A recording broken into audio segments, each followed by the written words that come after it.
بسم الله الرحمن الرحيم الحمد لله رب العالمين اللهم صل وسلم وبارك على نبينا محمد وعلى آله وصحبه أجمعين اللهم لا سهل إلا ما جعلته سهلا وأنت تجعل الحزن إذا شئت سهلا اللهم أعنا على ذكرك وشكرك وحسن عبادتك يا رب الكريم. Assalamu alaikum wa rahmatullahi wa barakatuh, my dear brothers and sisters, my respected elders, peers, friends, relatives. I have some relatives in here as well. You know, in Hajj, in Hajj, everyone's my cousin. They contact one of the team, they say, yeah, listen, I'm Abu Eesa's cousin. The amount of cousins I had last year, my goodness. Anyway, alhamdulillah, as we noticed when we saw the recording last a couple of days ago, for whatever reason, Allah subhanahu wa ta'ala has had immense mercy upon every single person who's watching this presentation, and whether you're watching it live or you're watching it recorded, by blurring out my rather ugly face. It's a battered face now, a bit of an old dog now. Trying my best, but not working. I'm trying to lock in for the January diet, not working. Nothing's working. As you're going to find out, many things aren't working these days. But alhamdulillah, but at least the audio is good. So to be very honest, I never lost my dulcet tones. I always had dulcet tones, and alhamdulillah, still got, mashallah, tabarak ar-Rahman, nice audio. But the picture is very pixelated for whatever reason. Now, again, we had a discussion about this last time. We touched on it. We could go to other platforms, but the convenience of staying within Telegram, if this is the cost, meaning you don't get to see my ugly mug in 4K, 1080, 720, or even 540, even at 320, probably you're not seeing me, and you're probably seeing me at 240 at best, right? But it is what it is. Inshallah, the most important thing is that you hear my message, that you can at least see summon, right? And today we're going to be giving a presentation, and actually a lot of the remaining webinars will be having crisp presentation, and that's what matters. It's not my internet connection, I can promise you. I work a lot from home on a very high-speed internet connection. I have no idea why the Telegram product is like that, but it's so convenient. It automatically records, it immediately uploads. There's too many pros to overcome this con. So I hope that you can bear with it and forgive me if you're not happy with that.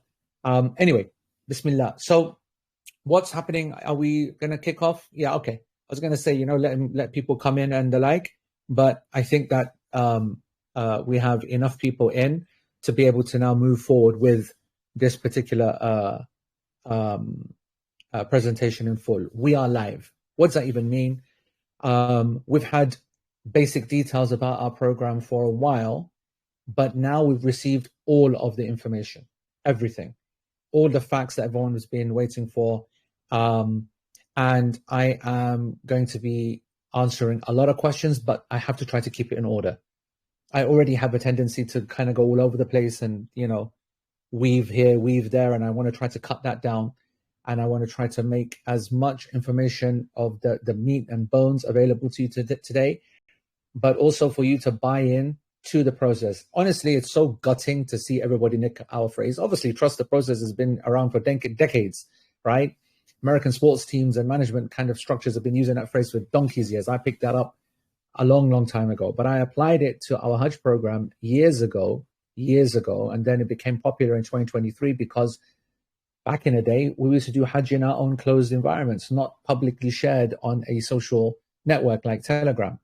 A lot of people don't know the development of Telegram in the Hajj and Umrah game, and then these kind of phrases that some people take, you know, the Hajj before the Hajj. I don't know anybody else that was using that phrase. And then trust the process. And now I feel like it's too cheap to use it because people are just saying it where I wouldn't trust them. I need to pick up my slippers. Let alone I need to trust them with the Hajj. With all of my respects to the various people who are just using it day and night. The reason we say trust the process is because I am overseeing every single aspect, and considering that I've been in this game for however long I have been, and if I don't see something to the level that I want, the certainty that I want, If I'm not understanding something, it's not going to get passed. It's not going to go forward. It's not going to be put in front of you folks. And then, of course, in this modern day process, in the Nusuk era, then not only are we still applying those same principles, but then the fact that it's a brand new system that we've got experience of, and we know the things that you need to do and not do. A couple of examples would be the e-wallet, right? We said just take it easy, and a couple of people went straight in, and Starling blocked their. SubhanAllah, it's almost like we foretold it. I said, I love Starling. I think Starling is the greatest bank account on the planet, right? But I said in my post the other day, I said, you never know. Like Revolut was everybody's darling last year, and then everybody hated Revolut for what it did to them in Hajj. Starling is the same. Starling is so good. So many pros. The rates that you get for Starling are a lot better than what I've seen some people get through their other cards. That's not hating on them, whatever. And the limit, 10 grand a day. It means you can pay for your Hajj. By the way, good news, most people are going to be able to do Hajj under 10 grand. Yes. Yeah, that's the spoiler already. All right, that's a spoiler already. If you wanted the movie plot, I've told you, now you can go home now. You don't need to wait till the end for another 2 hours. No, we're not going to do 2 hours, by the way, because there are going to be some long sessions where there's a lot of Q&A. We don't want to make that on the weekday. I mean, I can go on and on. I'm really excited about all the facts that we received and the presentation I'm going to put forward. But, I just want you to know that the different things that we say, there is a function behind it. A lot of people worried about verifications flying through by hook or by crook, right? Then when it comes to prices, we gave an indication. When it comes to the e-wallet, about waiting for it, it will become active. That's happened now.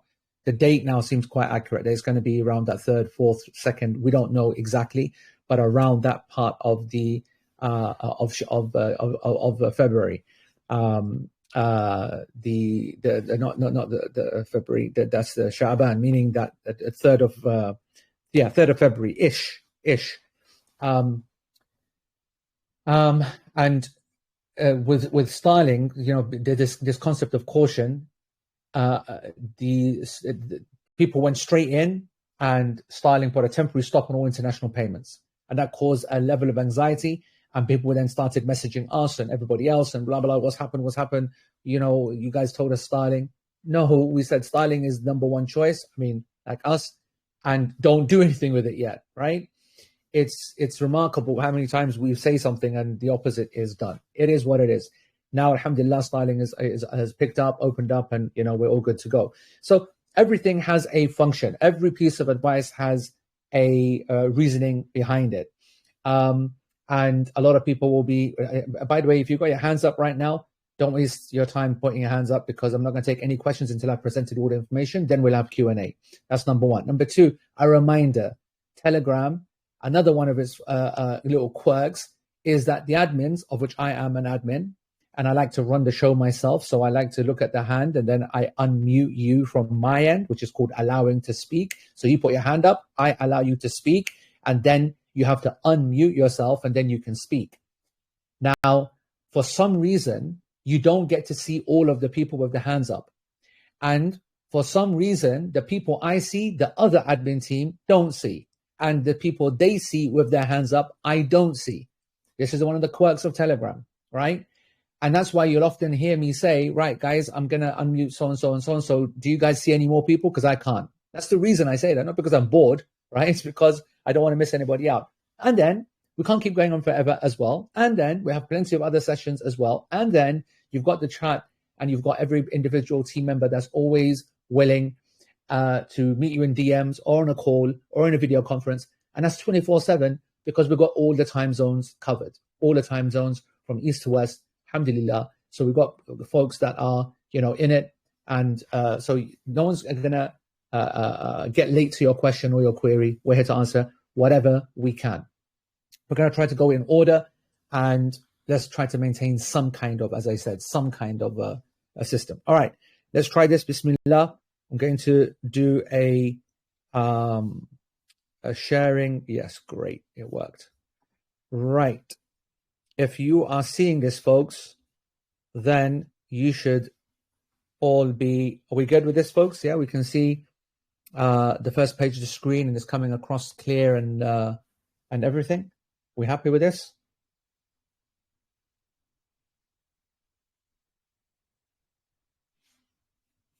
Alive, dead, no, what, who?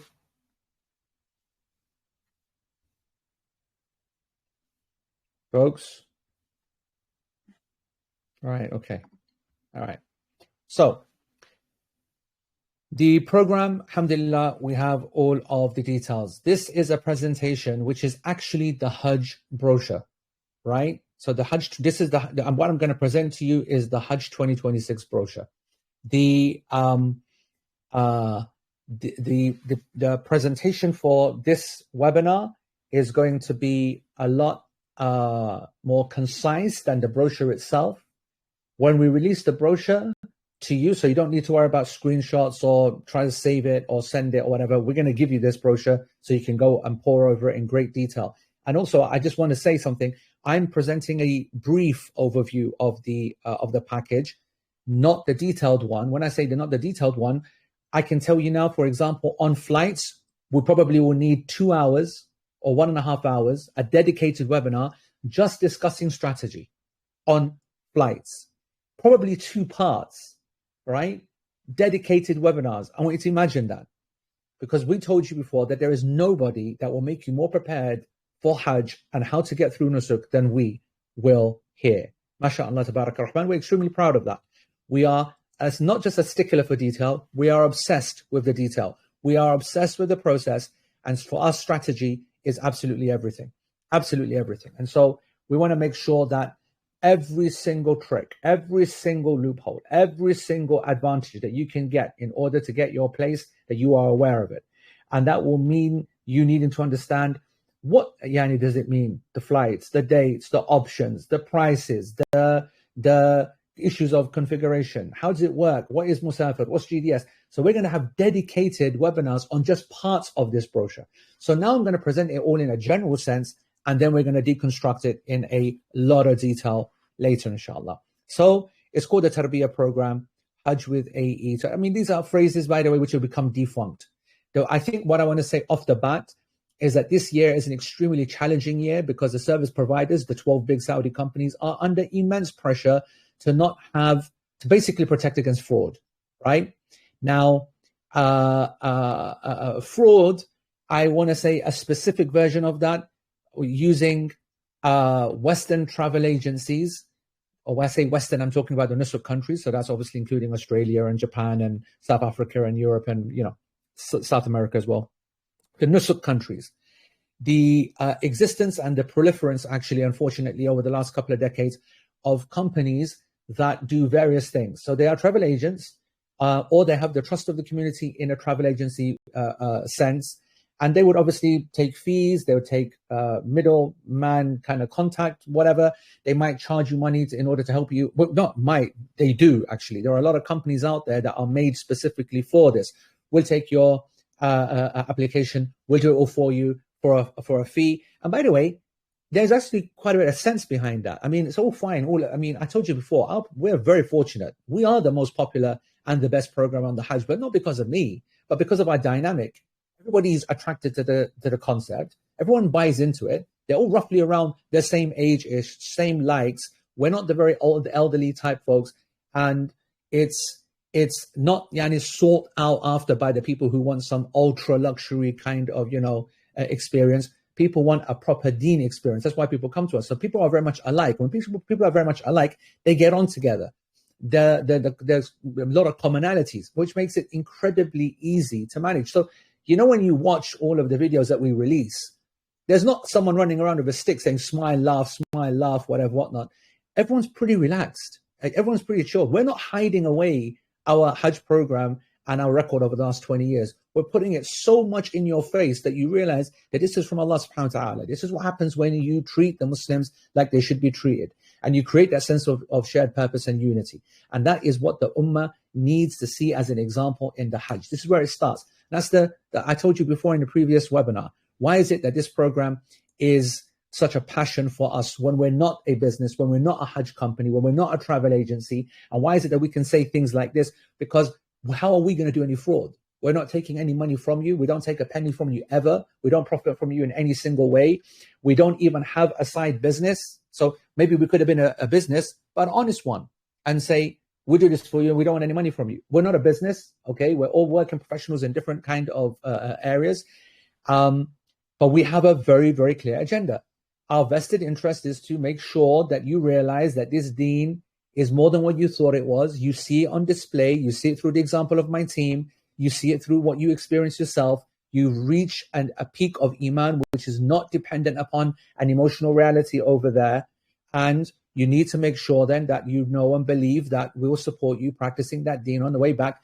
And then as you come back and continue to live your life here, not just be left alone and, meet you on the odd occasion and say, oh, I went to Hajj with you. No, it's very much part of a continuing development program. And so we have that as an agenda and we make no apologies for it. Other companies, because they are companies, they will take fees at certain stages. And the Saudis have been really, really anti that. That's given the Hajj industry a really bad name, a lot of rogue operators, etc., etc. So their way of getting rid of that was, first of all, to cut them out entirely from the business and give it to the Saudi companies. But that was fine. But that only lasted how long? Not long before those Saudi companies realized that they had no buy-in in the communities. They knew nobody, and nobody trusts them.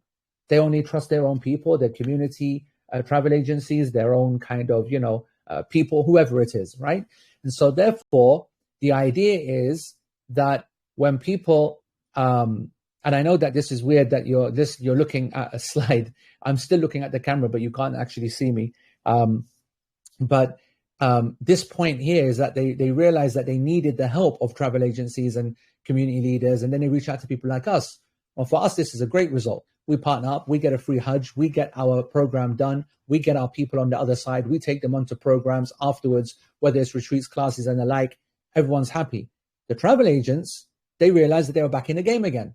After being out in the wilderness through COVID, being shut out by the Hajj ministry, being punished for their crimes, whatever, the good guys were back in, and then the bad guys came back in again as well. And they started to say, right, well, if we can't make money off them through selling the Hajj package, well, we'll charge them fees, we'll take deposits. Those people who don't know better, we ask them and say them that this is a service, blah, blah, blah, blah, blah, blah.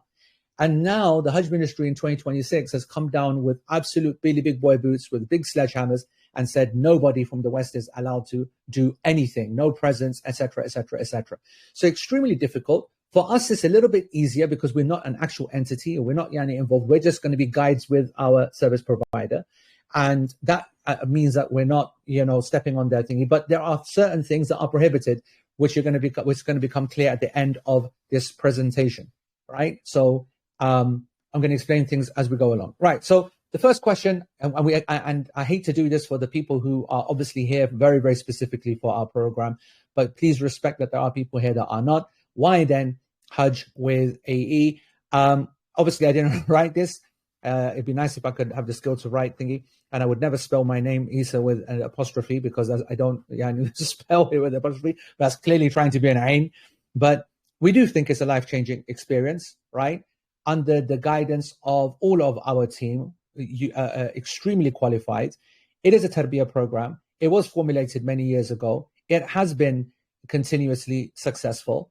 It is something which starts back in the pre-Nusuk era when we weren't dependent upon waiting for the ministry like we are right now. It would normally start 6 months prior. I have to say that if you think about it, I actually started the group and training people, telling them, listen, get physically ready, get banking systems ready, take our Gmail out.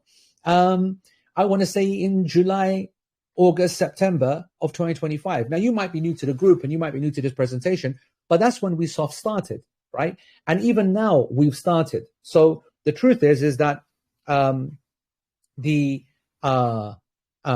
truth is that preparation is a very wide kind of a phrase. Still in the Nusuk era where we're given everything so late, you will be preparing for months. And it still, in my eyes, won't be enough. The amount of material that I'm going to go through, the meetings that we will have, the live webinars, there's sessions, there's books, there's this. You will not possibly be more prepared for the Hajj than in this one. And the unique thing about this program is it's one single program. So a lot of Hajj programs, they have like this is why I always say, you got to be very, very judicious when it comes to choosing your Hajj program. You don't go for that which just glitters, because everything that glitters ain't gold. And I hate to give, analogies and it to like, I don't want to patronize people or concepts or ideas, and I don't want to belittle the concept of the Hajj, but it's really strange how people make their decision to book their Hajj. Like my favorite speaker, they won't care about the quality of the program, the care during it, the development of the knowledge, the fact that that speaker is actually overseeing 6 different packages. He's never to be seen, whatever. And that's no slight on him. That's what he chose. So he's not some, whatever, sitting on a rug. You can fly around on different packages and whatever. But he'll come and he'll give a little lecture here, a little lecture there, blah, blah, blah. Not involved in the process, doesn't feel your pain and doesn't appreciate the points and hasn't got to get to know you personally beforehand. And why should he? And why would they? And I don't blame them for that. That's not what they're there for. They're wanting to do a different version of what they think, what the people want, which is celebrity power. Just give the lecture at the time, heartbreaking, heart softening kind of reminder before X, and that's me done. That's a pretty, weird way to choose what is the single most important act or ibadah of your life in front of you in the next few months, right? It's literally like someone saying, I want to get married to this woman because she's the most beautiful woman. That's a dumb thing to do, right? That is really, or a woman saying the same thing about, I'm marrying a husband because he's a doctor, because he's got money, because that's stability, and ignoring the fact that the guy's a complete weirdo or complete, maniac. And, my girl is the most beautiful woman in the world, but a complete something else, right? It's a madness to think that, just like the hadith states about what a woman is considered to be married for 4 things. And then the Prophet ﷺ said, but the one who's successful is the one who marries her for this reason, which is her deen. The same would be the Hajj program. There's a multiple reasons on what basis to choose it. But if you chose it because this is the one which is going from my community, or this is the one which my favorite speaker speaks at, or this is the one which is a crazy one that's becoming more and more, so sad to see this, right? And I don't want to sound too old, but our parents and the generations before and up until millennials, and the problem really started happening in the millennial community about leaving their kids at home, as if the world has never had any kids and they've never had a home to leave them or never had people to leave them with. This level of weakness in the heart is one of the reasons why this ummah is where it's at. This is one of the reasons why we feel so guilty when we see things happen in the Muslim world. Sudan, Gaza, this kind of situation. The weakness of the Western Muslim mindset is absolutely pathetic. And it is one of the reasons why we struggle in all aspects of life, and especially then deen.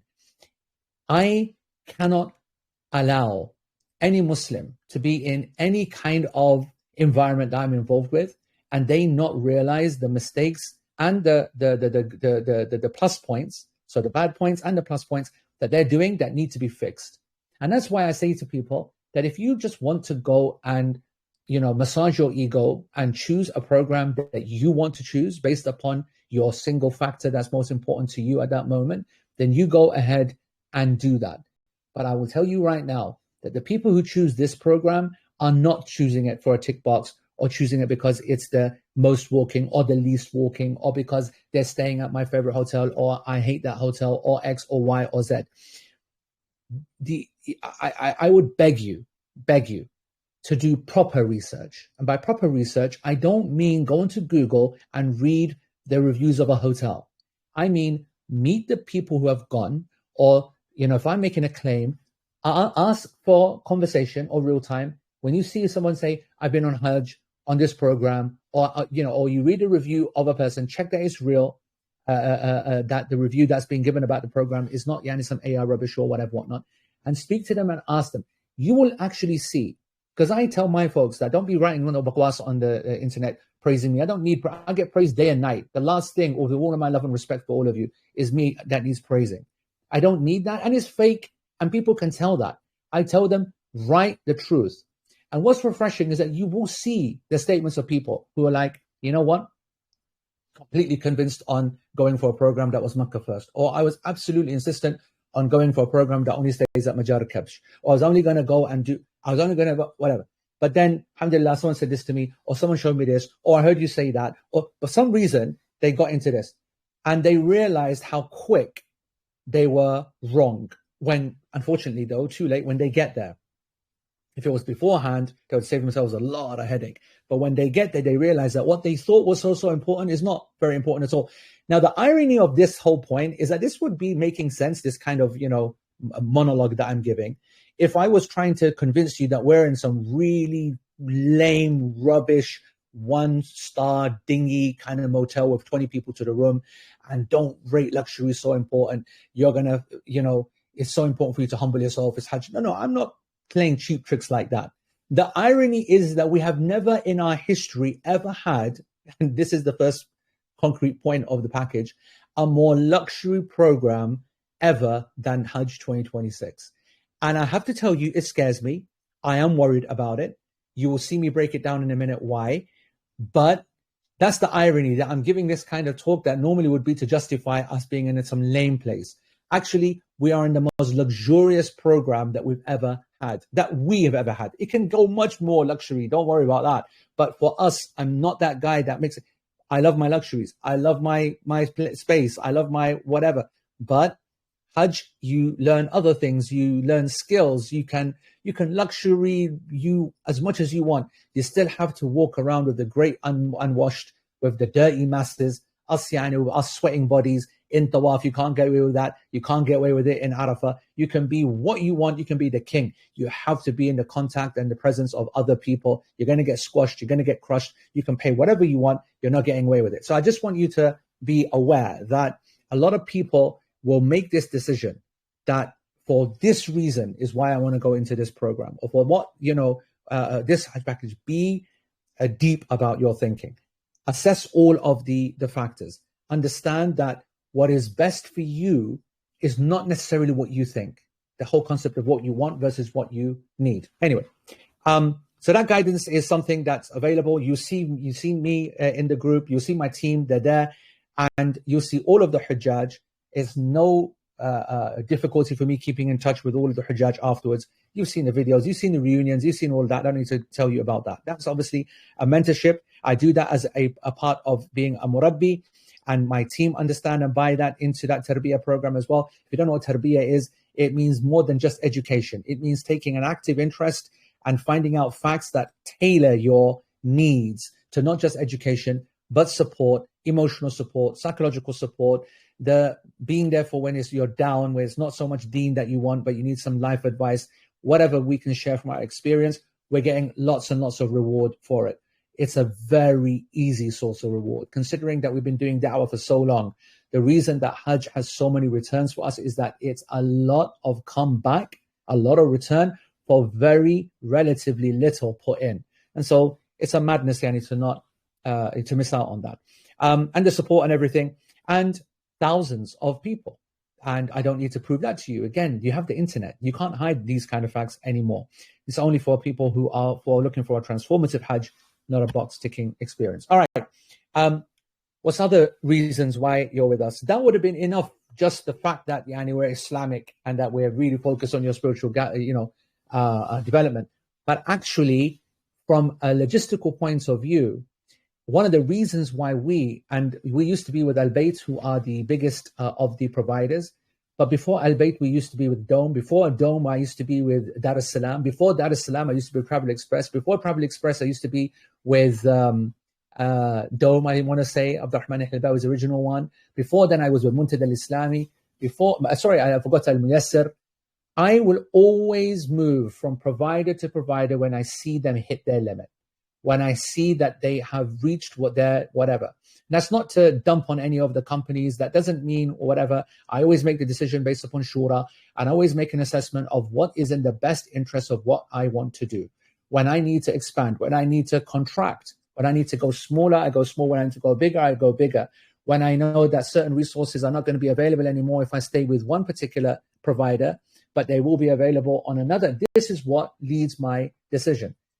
But not everybody can do that. Not everybody can do that. Otherwise, you would have seen many, many people leaving companies and joining another company. Why is it so? A lot of people are very, very interested, and they are actually fascinated. There's a lot of gossip. Why did Hajj AE leave Al-Bayt? I just want you to know that Al-Bayt in its current form is run by one of my oldest friends. Abdurrahman al-Hilbawi, who's right at the top of Al-Bayt, you might know as the owner of Dome Tours, which has been a Hajj company for X amount of years. I took and I led his first program, all right? I've led his first program, his first Hajj, and I've led his last Hajj, 2025. I have left him with my blessing because he knew that he couldn't give me what I need this year for my team. And that's because of the Hajj ministry. It's not because of Al-Bayt. It's not because of the other partners and my friends that you know, whether it's Altaf and Sahel and X and Y and Z. It's because of the new rules of the Hajj ministry. And you've heard some of those rules, and more will come out later as well.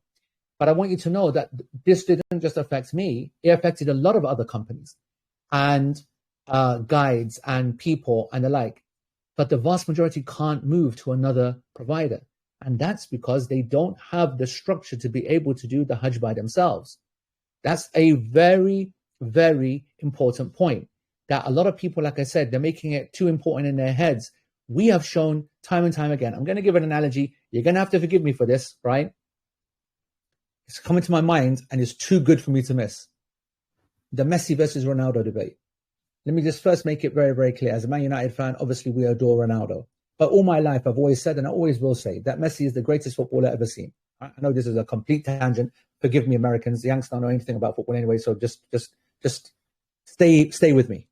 The Brits are now like, okay, this is good. All right, listen up. Messi is the greatest talent that the world has ever seen. And nearly every professional footballer, expert, knows that when they see Messi, they're seeing something different. When they see Ronaldo, they're seeing the perfect product of hard work and dedication and discipline, whatever. Whereas my boy Messi, and he just walks around like this, like that, and then does, and he just puts on 100 miles an hour and then pulls off a move and it's a madness. No one's ever seen anyone as talented as whatever as he has been. And I am Team Messi. Every day of the week, twice on Sunday. 100% he's the greatest ever. However, what's always been something that's been hanging over Messi is that he was way too supported by the best team ever to have played, which is Barcelona. And the vast majority of his achievements were under Barcelona, the greatest football team that the history has ever seen, under Pep Guardiola, blah, blah, blah, blah, blah, blah, and Xavi, Iniesta, blah, blah, blah, blah, blah. So when he went to other teams, the light dimmed. When he went to other teams, he didn't maintain that same aura. And that was always something that was said against him. But even then, he pulled it back with Argentina. He proved that he's still the best. But you can now see that there really is an argument that he needs a lot of things to go right around him, whatever. And this is common. Pep Guardiola gets this kind of blame as well. You know, you've got unlimited resources. Of course, your team's going to, whatever. The interesting thing about Ronaldo is that he's never had the best players around him, or at times. And the one thing that he's been able to do is to always go and carry his form with him. He's been able to reinvent himself in different environments, in different countries, in different level teams.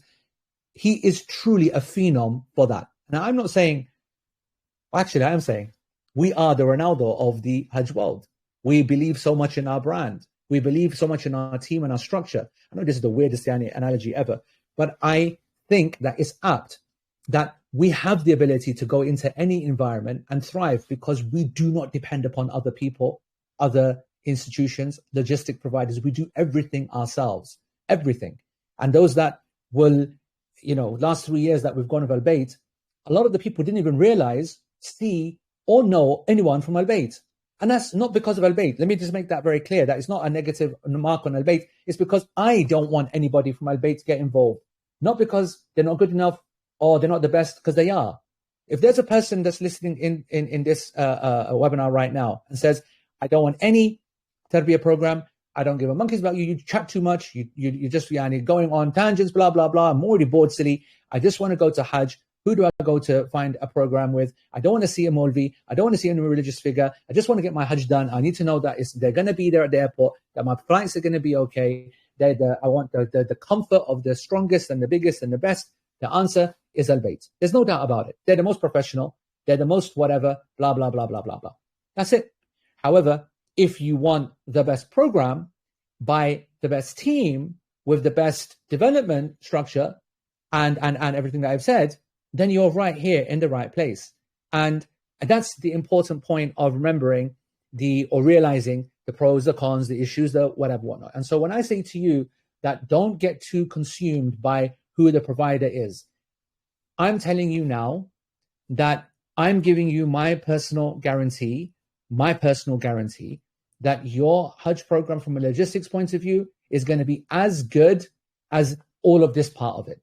All of the explanation and the help and the support and the deen and the dua and the Islamic aspects and all the stuff that you see online and everything else. Right. Anyway, so lots of preparation every single day. You can see this, right? Don't worry about trying to screenshot this and understand this. I can give you a copy of this, no problem. But you'll see that the yellows and the greens and the colors, they all represent different sessions, whether it's lessons, whether it's tours, whether it's walks, whether it's group tawafs, whether it's every single type of activity, and plus those that you never thought of, whether it's recitation of Quran, azkar in individual, in whatever Q&A sessions, one-to-one sessions, etc., etc., etc., etc. This is what we call by program. You are going to be kept busy. You are going to be kept busy. You're going to not even remember your kids. That's why I keep saying to people who are like, I'm going to choose a program based upon my children. You know, I can't leave them away for too long. So I'm going to choose a 13-day program. Bro, what's the difference between 13 days and 17 days? You're going to choose a 13-day program that you've got no affiliation to, that you're not going to develop in 10% of the way like the proper one for 4 days. And when you get there, it's out your mind because you're going to be too busy. You're going to be too involved. You're going to be too busy having the best time of your life. Everyone gets upset. I have kids as well. I have young Yanni, whatever as well. I miss my daughter as well. It's the same for everybody. But once you're out and you're focused, it changes. Priorities change. I am telling you now, bro, 550 people last year, 500 the year before, 100, whatever. There's a couple of thousand in the last just a few years. You're telling me that amongst them, there was not 20%, 30, 40, 50% who had kids who were struggling with the decision to be away that long. So I put a challenge to you. They're all over the place. You can go into Facebook and find a review and you can message them. Or you can go into the chat box and Telegram group and message them. Ask them that you had this concern before. Did you regret leaving your kids for that period of time and when you made that decision? Simple as that. That's what I'm going to say. Just ask that question and Allahu A'lam. Orientation walks, this, that, blah, blah, blah, blah. A lot of people will say about the elderly. Listen, distance and camps and luxury has nothing to do with making Hajj easy upon the elderly. There's only one factor that matters upon making Hajj easy for the elderly. Obviously, if you have 20 grand that you can drop, 30 grand that you can drop on a Hajj package, then there's no doubt that for someone to have their own bathroom and not have to queue for 10 minutes or for 5 minutes and have their own bathroom in some kind of Arafah pod, right? And there are programs like that. Obviously, that's going to be more easy for an elderly person.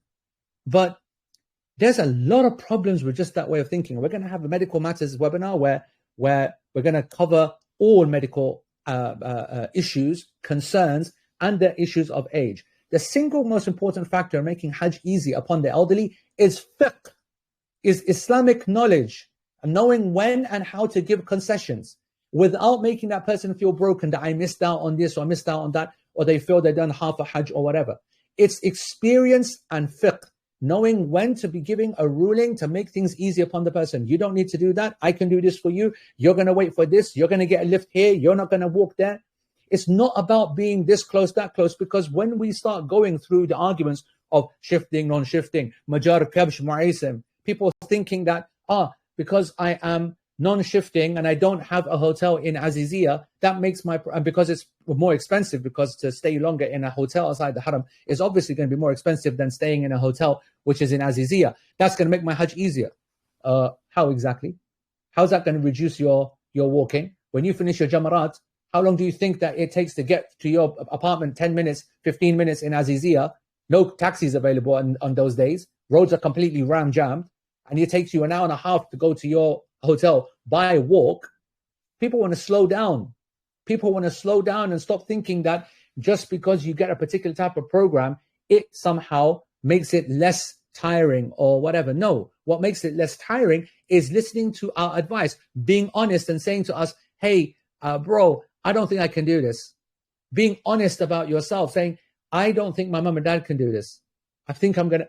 being honest with us so that we be honest with you, right? This is what we need. We need wheelchair. All right, you're not going to leave today. You're going to leave tomorrow. You're going to have a bus. You're going to have a car. You're going to have a taxi. You're going to have this. It's about understanding the fiqh, what's allowed, what's not allowed, what's not just more than what's allowed and what's not allowed, what's going to psychologically affect them afterwards. Because it's easy to give a fatwa to someone and say this is allowed. But people then can't get rid of their doubt because culture is big and strong. And if a person has in their hearts and minds a cultural kind of doubt about their issue, they will do the Hajj correctly, but they'll regret it and they'll be like, man, I should have just gone this, that one. So experience matters. Another point, and another point. Sorry, I just want to I've been thrown by something. What was I going to say? Oh yeah, the elderly, and knowing that they will sometimes feel a regret in not being able to do something that they want to do after being told that they can do it, taking a concession which they didn't think that they wanted to do. The other aspect that people don't account for here is the concept of barakah. You know, we have this belief, right, that unless we see it or feel it, it doesn't exist. If you've ever gone into a dangerous situation, if you've ever been into a fight, if you've ever been into a scenario where you didn't think you can do something and then you see a surge of adrenaline, you prove to yourself that you can do things just because of a hormonal change in your body for chemical reasons, adrenaline. What do you then think about what actually pushes millions of people every year who are so old, so weak, never ever could have imagined they could do something except the barakah of Allah subhanahu wa ta'ala? I'm telling you now, as someone who, my mother is a stroke victim, she can't walk properly, needs to be wheelchaired there all over the place. Bro, she was like, what's happening? You must be joking. I'm going to do the tawaf just now in November. I couldn't believe it. My dad just had how many operations, bypass of the thingy, pacemaker, no second maker, multiple leads, blah, blah, blah, blah. Couldn't walk yani 2 yards before he's out of breath. Done a tawaf fully. Did the sa'i. I couldn't catch up. I sent a video to my team. I was like, you watching this? I can't even keep up with my guy. Knackered for the next 3 days, dead for the next 3 days. But listen, there are factors they experience. So I want you to know, don't be fooled by thinking that paying more is a better Hajj, that being closer or shifting or non-shifting or what. No, it's about who you're with, how much experience they've got, how much knowledge they have that they can tell you what the concession is and whether you should take it or not. Anyway, right. The team, guys, mashallah, fantastic team. I am very much the weak link in this team. Lots of languages. I'm weak yani, as the personality, weak as the leader, weak in the languages. I speak the least languages. English, Arabic, and Pukhto is the three. Danish has put in Gora language, Pashto, yeah? But, you know, Pukhto is. So that's my three thingy. Urdu is conversational, right? And all the Pakis in my team are having a heart attack, me saying that. It's good enough, yani, for conversation. I'll take that. Shaykh Abdul Ghaffar, of course, the voice of Hajj. You're going to see some videos from him, the Imam. He'll be, many folks will have seen him, whether it's on YouTube or this or that, whatever. He's the Imam of Chidu Masjid as well. He's one of my old friends.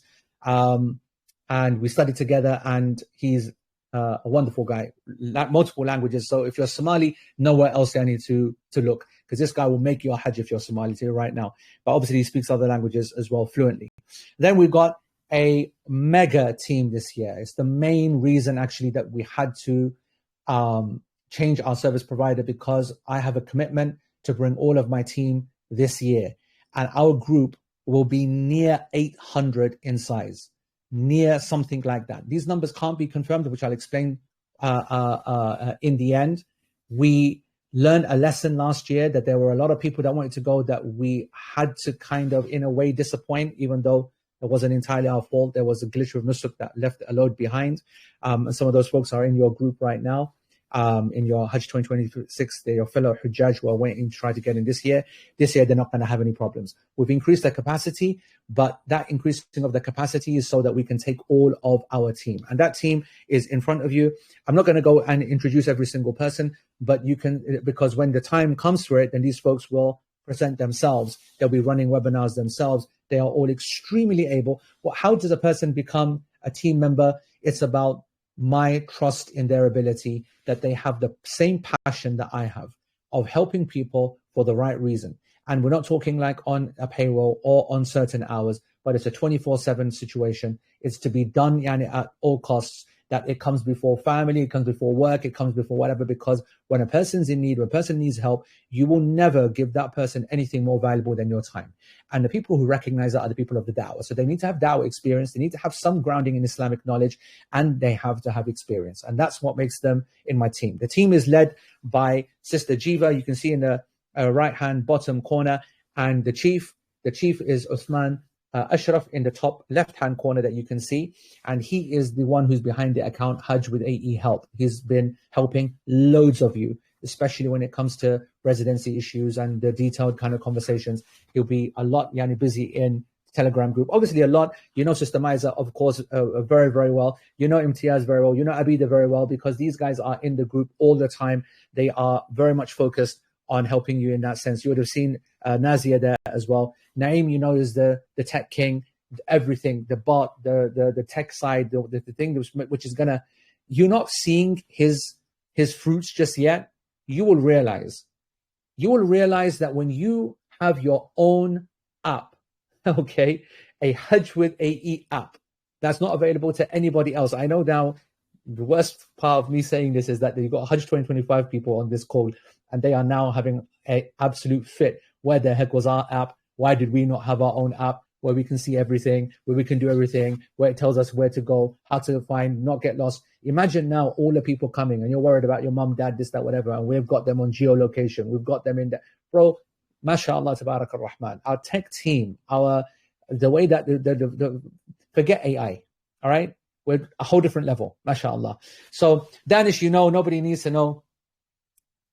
People, they get a bit starstruck when they meet Danny Boy. But what did you expect when you get struck by a star? This is Danish, of course, the AV king, social media, everything else. Ustaz Tanveer, we have more than just myself and Abdul Ghaffar leading it Islamically. We have Ustaz Tanveer. Jiva is Ustada in my mind, okay? Abid Sami, of course, is we'll come to him, he's going to have enough time in the presentation. But you have people here who are teachers by their nature. So Tanveer is Ustad, Shaykh Arif is an Ustad, Jiva is an Ustada. You have Maysara, you have Asif, Zakaria, you have Russian Jess, you've seen those guys on Umar from the States. We've got Americans, Canadians, we've got Swedes, we've got people in Qatar, we've got people in Oman, we've got folks in Saudi, we've got Bengalis, Gujaratis, Pakis, we've got absolutely everything and everybody covered. We even have a token Malaysian. What more do you want? Huh? We have yes, Terima kasih as well. You are absolutely welcome. Indonesian speaker, Malay speaker, everybody is comfortable. Ghassan, we've got multiple doctors, we'll come to that as well. So we've got Zafar with us as well, Big K. And I don't know where to actually stop. Zakaria, everybody, mashallah, amazing team. Some aspects then, or some details of the Tarbiyah program. I told you before, I'm with you from the very beginning to the very end. And I don't mean by that when you arrive and then until you leave. I mean right now, I'm in front of you. In other programs, people don't even know who their guide is.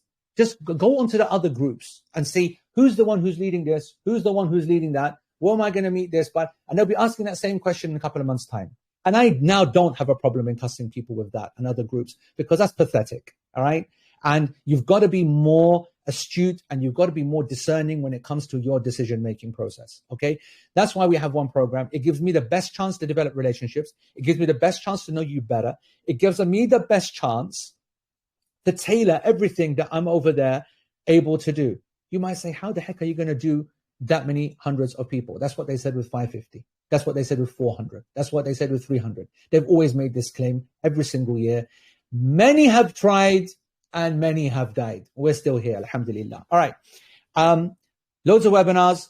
We're going to have a ta'arruf session, which is going to be important, getting to know each other. We'll have an in-person seminar, which is based at Manchester, because Manchester, Birmingham is where we focus our activities, so that it makes it fair for everybody coming, because we have a lot of Scots that come. We have a lot of folks in the Northeast, obviously. We're talking about UK here. And then a lot of folks, Southampton, Plymouth, and Exeter, London, obviously. So mid is normally Birmingham /Liverpool /Manchester.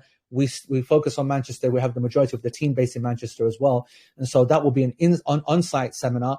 But the level of the tech that's involved means that it's as immersive for everybody else around the world. So Canadians, Americans, and some people pop over as well, make a good weekend of it. It's going to be in the bank holiday weekend, inshallah, Sunday, May the 3rd. Whether you attend or not, your Hajj is not going to be dependent upon it. But I like everybody to come. And if you've seen the behind the scenes movies each year and the gathering and the munch and the buzz, it's a real highlight of the Hajj experience. Believe me on that.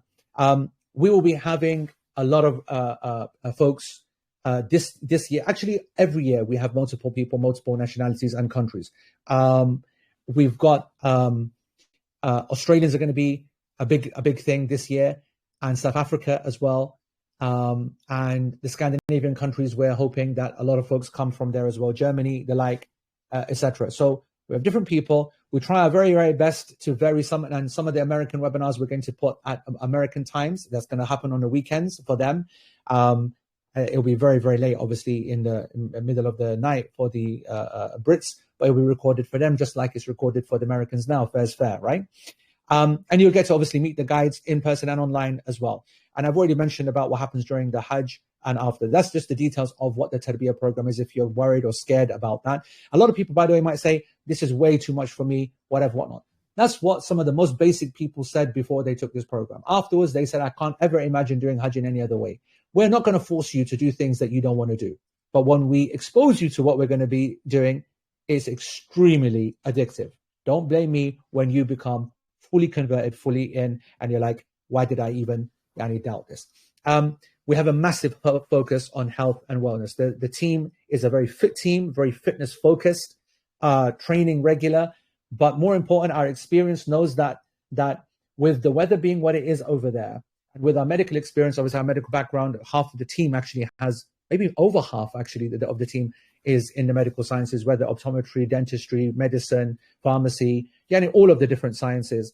But the most important fact being that our experience in these various environments, what we know about what that heat does. So we have expertise, for example, when it comes to menses and the period cycles that get affected by that movement, by the stress, by the not just the heat, but what the heat then enacts in the body and the chemical changes that happen in response to that heat and that lack of sleep as well. It will send women into a really confusing part. And we're very proud of being so far ahead in our planning of the webinars that we do, the medication that we prescribe, the bespoke dealing with whether it's premenopausal ladies, whether it's X, whether it's Y. This is a very much a program, and you'll see this in another section coming, which is women focused, but health focused is our priority. And we have, bar none, that's not true, not bar none. There is, if you remember Hidayah, who are now renamed Al Bayt Signature, they have a doctor with them that's under Al Bayt who is at the top as well, right? His name is Dr. Imran. He's an actual field surgeon, by the way, and I've got lots of time for him. Other than him, I rate nobody above Dr. Abid Sami. And you don't just want a GP or a physician. You want a Hajj specialist, someone who's done Hajj multiple times and gets the job done. That's the slogan here. If you heard about the concept of trust the process, that's in its right place. The Hajj, before the Hajj, that's in its right place. I want you now to learn another slogan, which is important in Hajj. Get the job done. It doesn't matter by hook, by crook. We need to get you over the line. We need to get you up and active. We need, and you're dying. You've got the world and all of its infections all coming at one time. They're on a Hajj as well. And they go up into your body. They have their own Hajj inside of you. It's a hard time for the body, and it needs a lot of prep. And we have months of physical preparation. And you might be saying, "Whoa, this is too much for me, bro." You want a program that's too much for you? What, you want to go over there and realize that you can't walk 10 meters? There are people who think that I don't need to be training or whatever, whatnot. I don't need to practice 5-kilometer walks, 10-kilometer walks.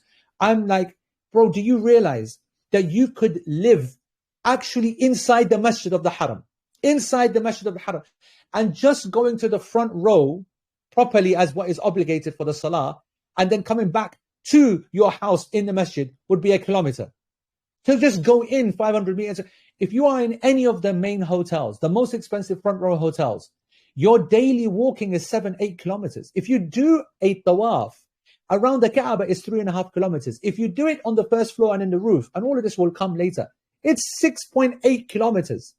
You have to practice walking, and not just walking, but walking in not shoes that you bought yesterday, walking in what we're telling you to wear for months before, so that you don't then get blisters and you don't get your feet all cut up, in temperatures wearing clothes and being loaded, so that you try to recreate being sweating and overheating, so that when you get there and it's 50 degrees, you don't become a kebab on the floor, but rather an active, useful, and invested Haji in yourself and in the people around you. So we take this extremely seriously. And you need, as I said, experts, experience, and over there, we're going to have multiple medical teams. But I want to make it clear, this is not a Hajj for the walking wounded. This is a Hajj for people who are up for it and invested. And anyone that's bringing elderly people, this is not because of our program, but no elderly person should be coming to Hajj alone. For every male, every dad, there should be a son. And for every mother, there should be a daughter. Do not think about dumping your elderly parents in a program like this, not because we can't deal with it, because that's shameful. That's why.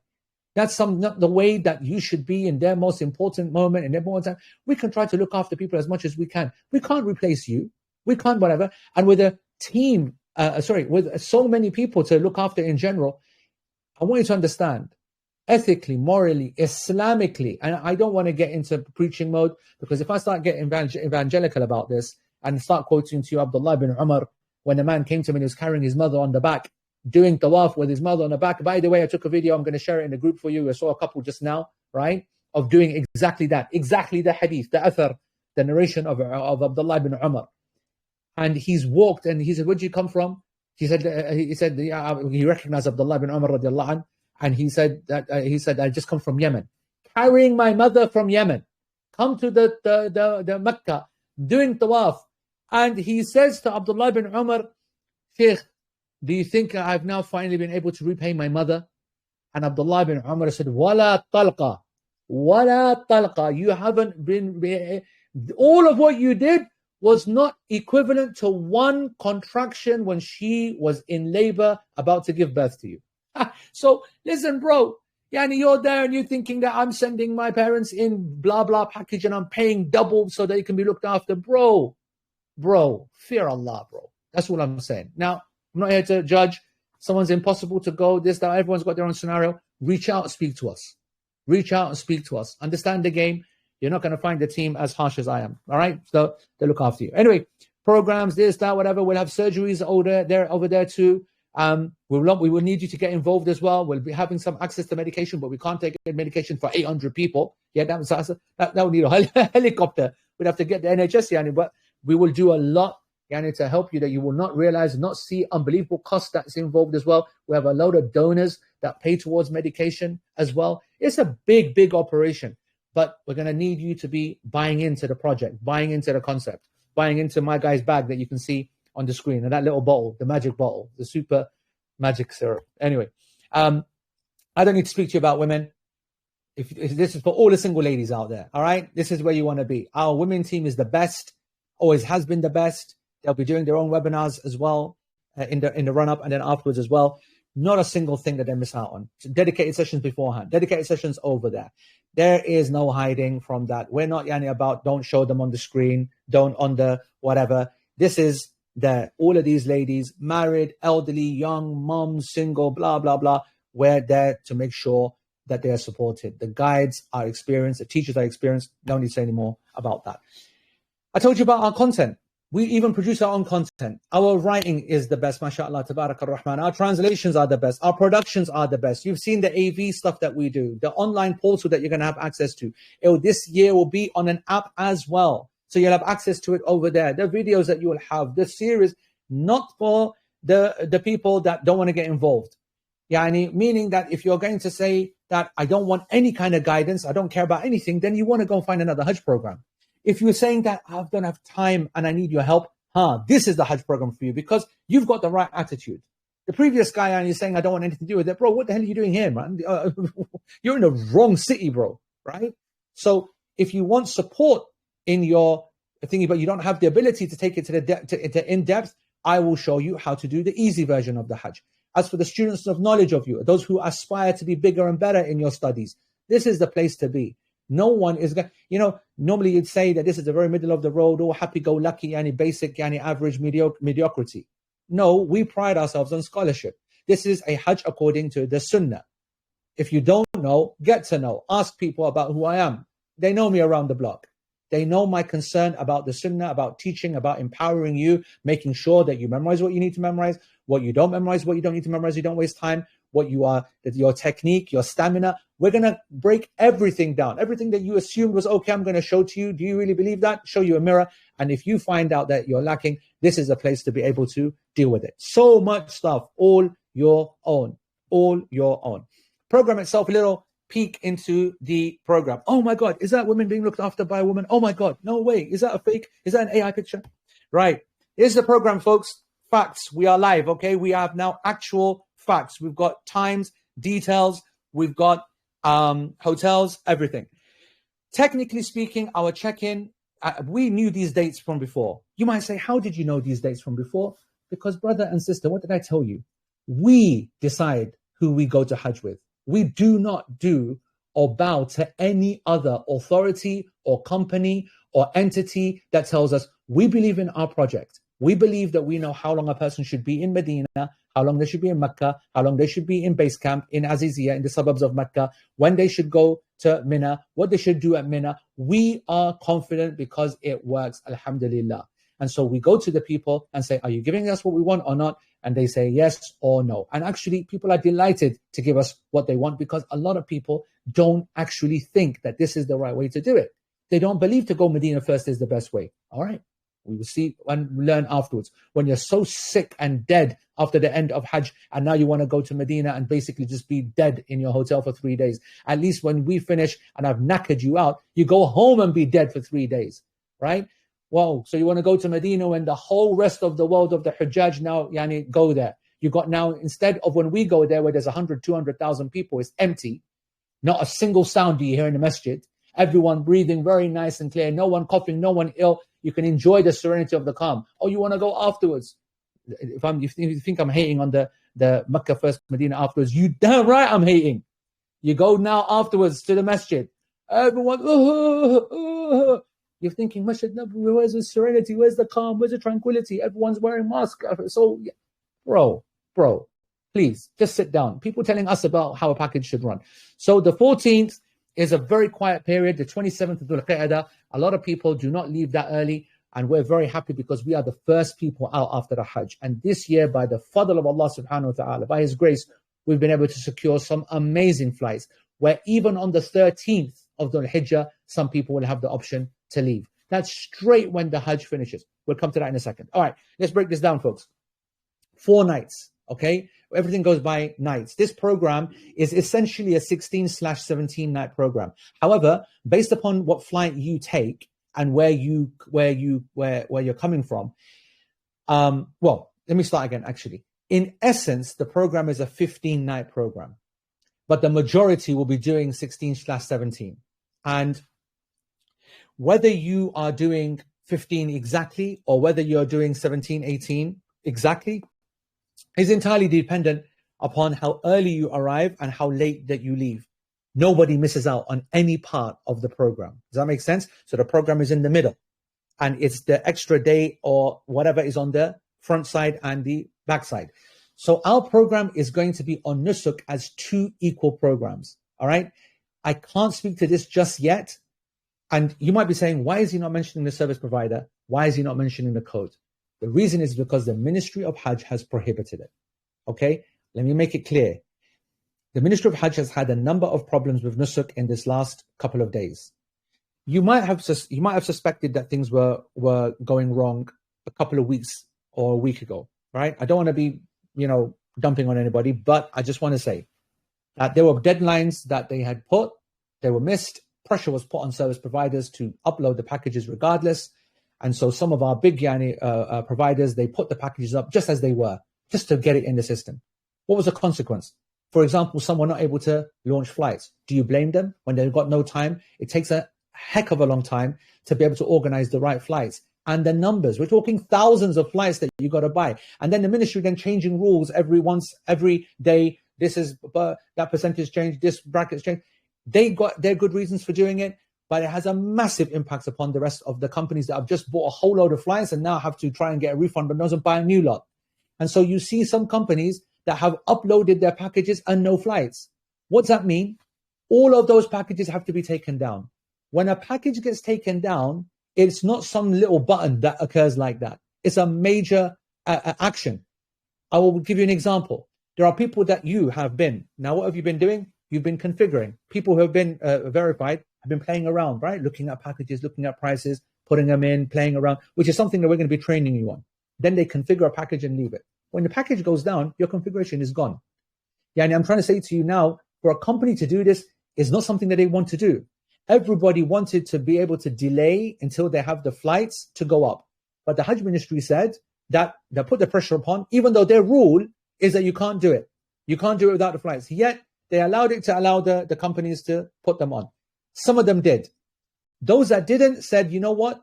We will wait until we've got our flights. Whatever happens, we're going to wait because we can't take the risk of then taking it down and then there being a delay on putting it back up again. You might say, what delay? Well, if you've noticed in the last 2 days, Nusuk has actually been down in terms of packages. There is first of all, you've learned already, I don't need to tell you, but it's very glitchy, a lot of pressure upon the system, massively better than what it was when it launched 3 years ago, but it still suffers. And you ain't seen suffering yet. You've got horrors to come, by the way, all right? But as it stands right now, full of problems, errors. Today and yesterday, not a single package was being able to go live. Our package was meant to have gone live 4 days ago. We had the flights 4 days ago. We had the approximate prices 4 days ago. We are not allowed to mention the name of the service provider by law, until it appears on Nusuk. And so I want you to know that, you know, when my whole head went spinning in the middle of this presentation and I lost my track, I thought that the package went live. And I was trying to read the message to tell you guys, okay, I can now tell you who it is. I can now tell you exact price. I can tell you because it's gone live. And then I realized that no, the fault is still there. They're not able. So another thing that you need to know about Nusuk is that I think that there's a staffing issue. That when you see verifications, they boost one day, and those are the days that the packages are not being approved from the service provider end.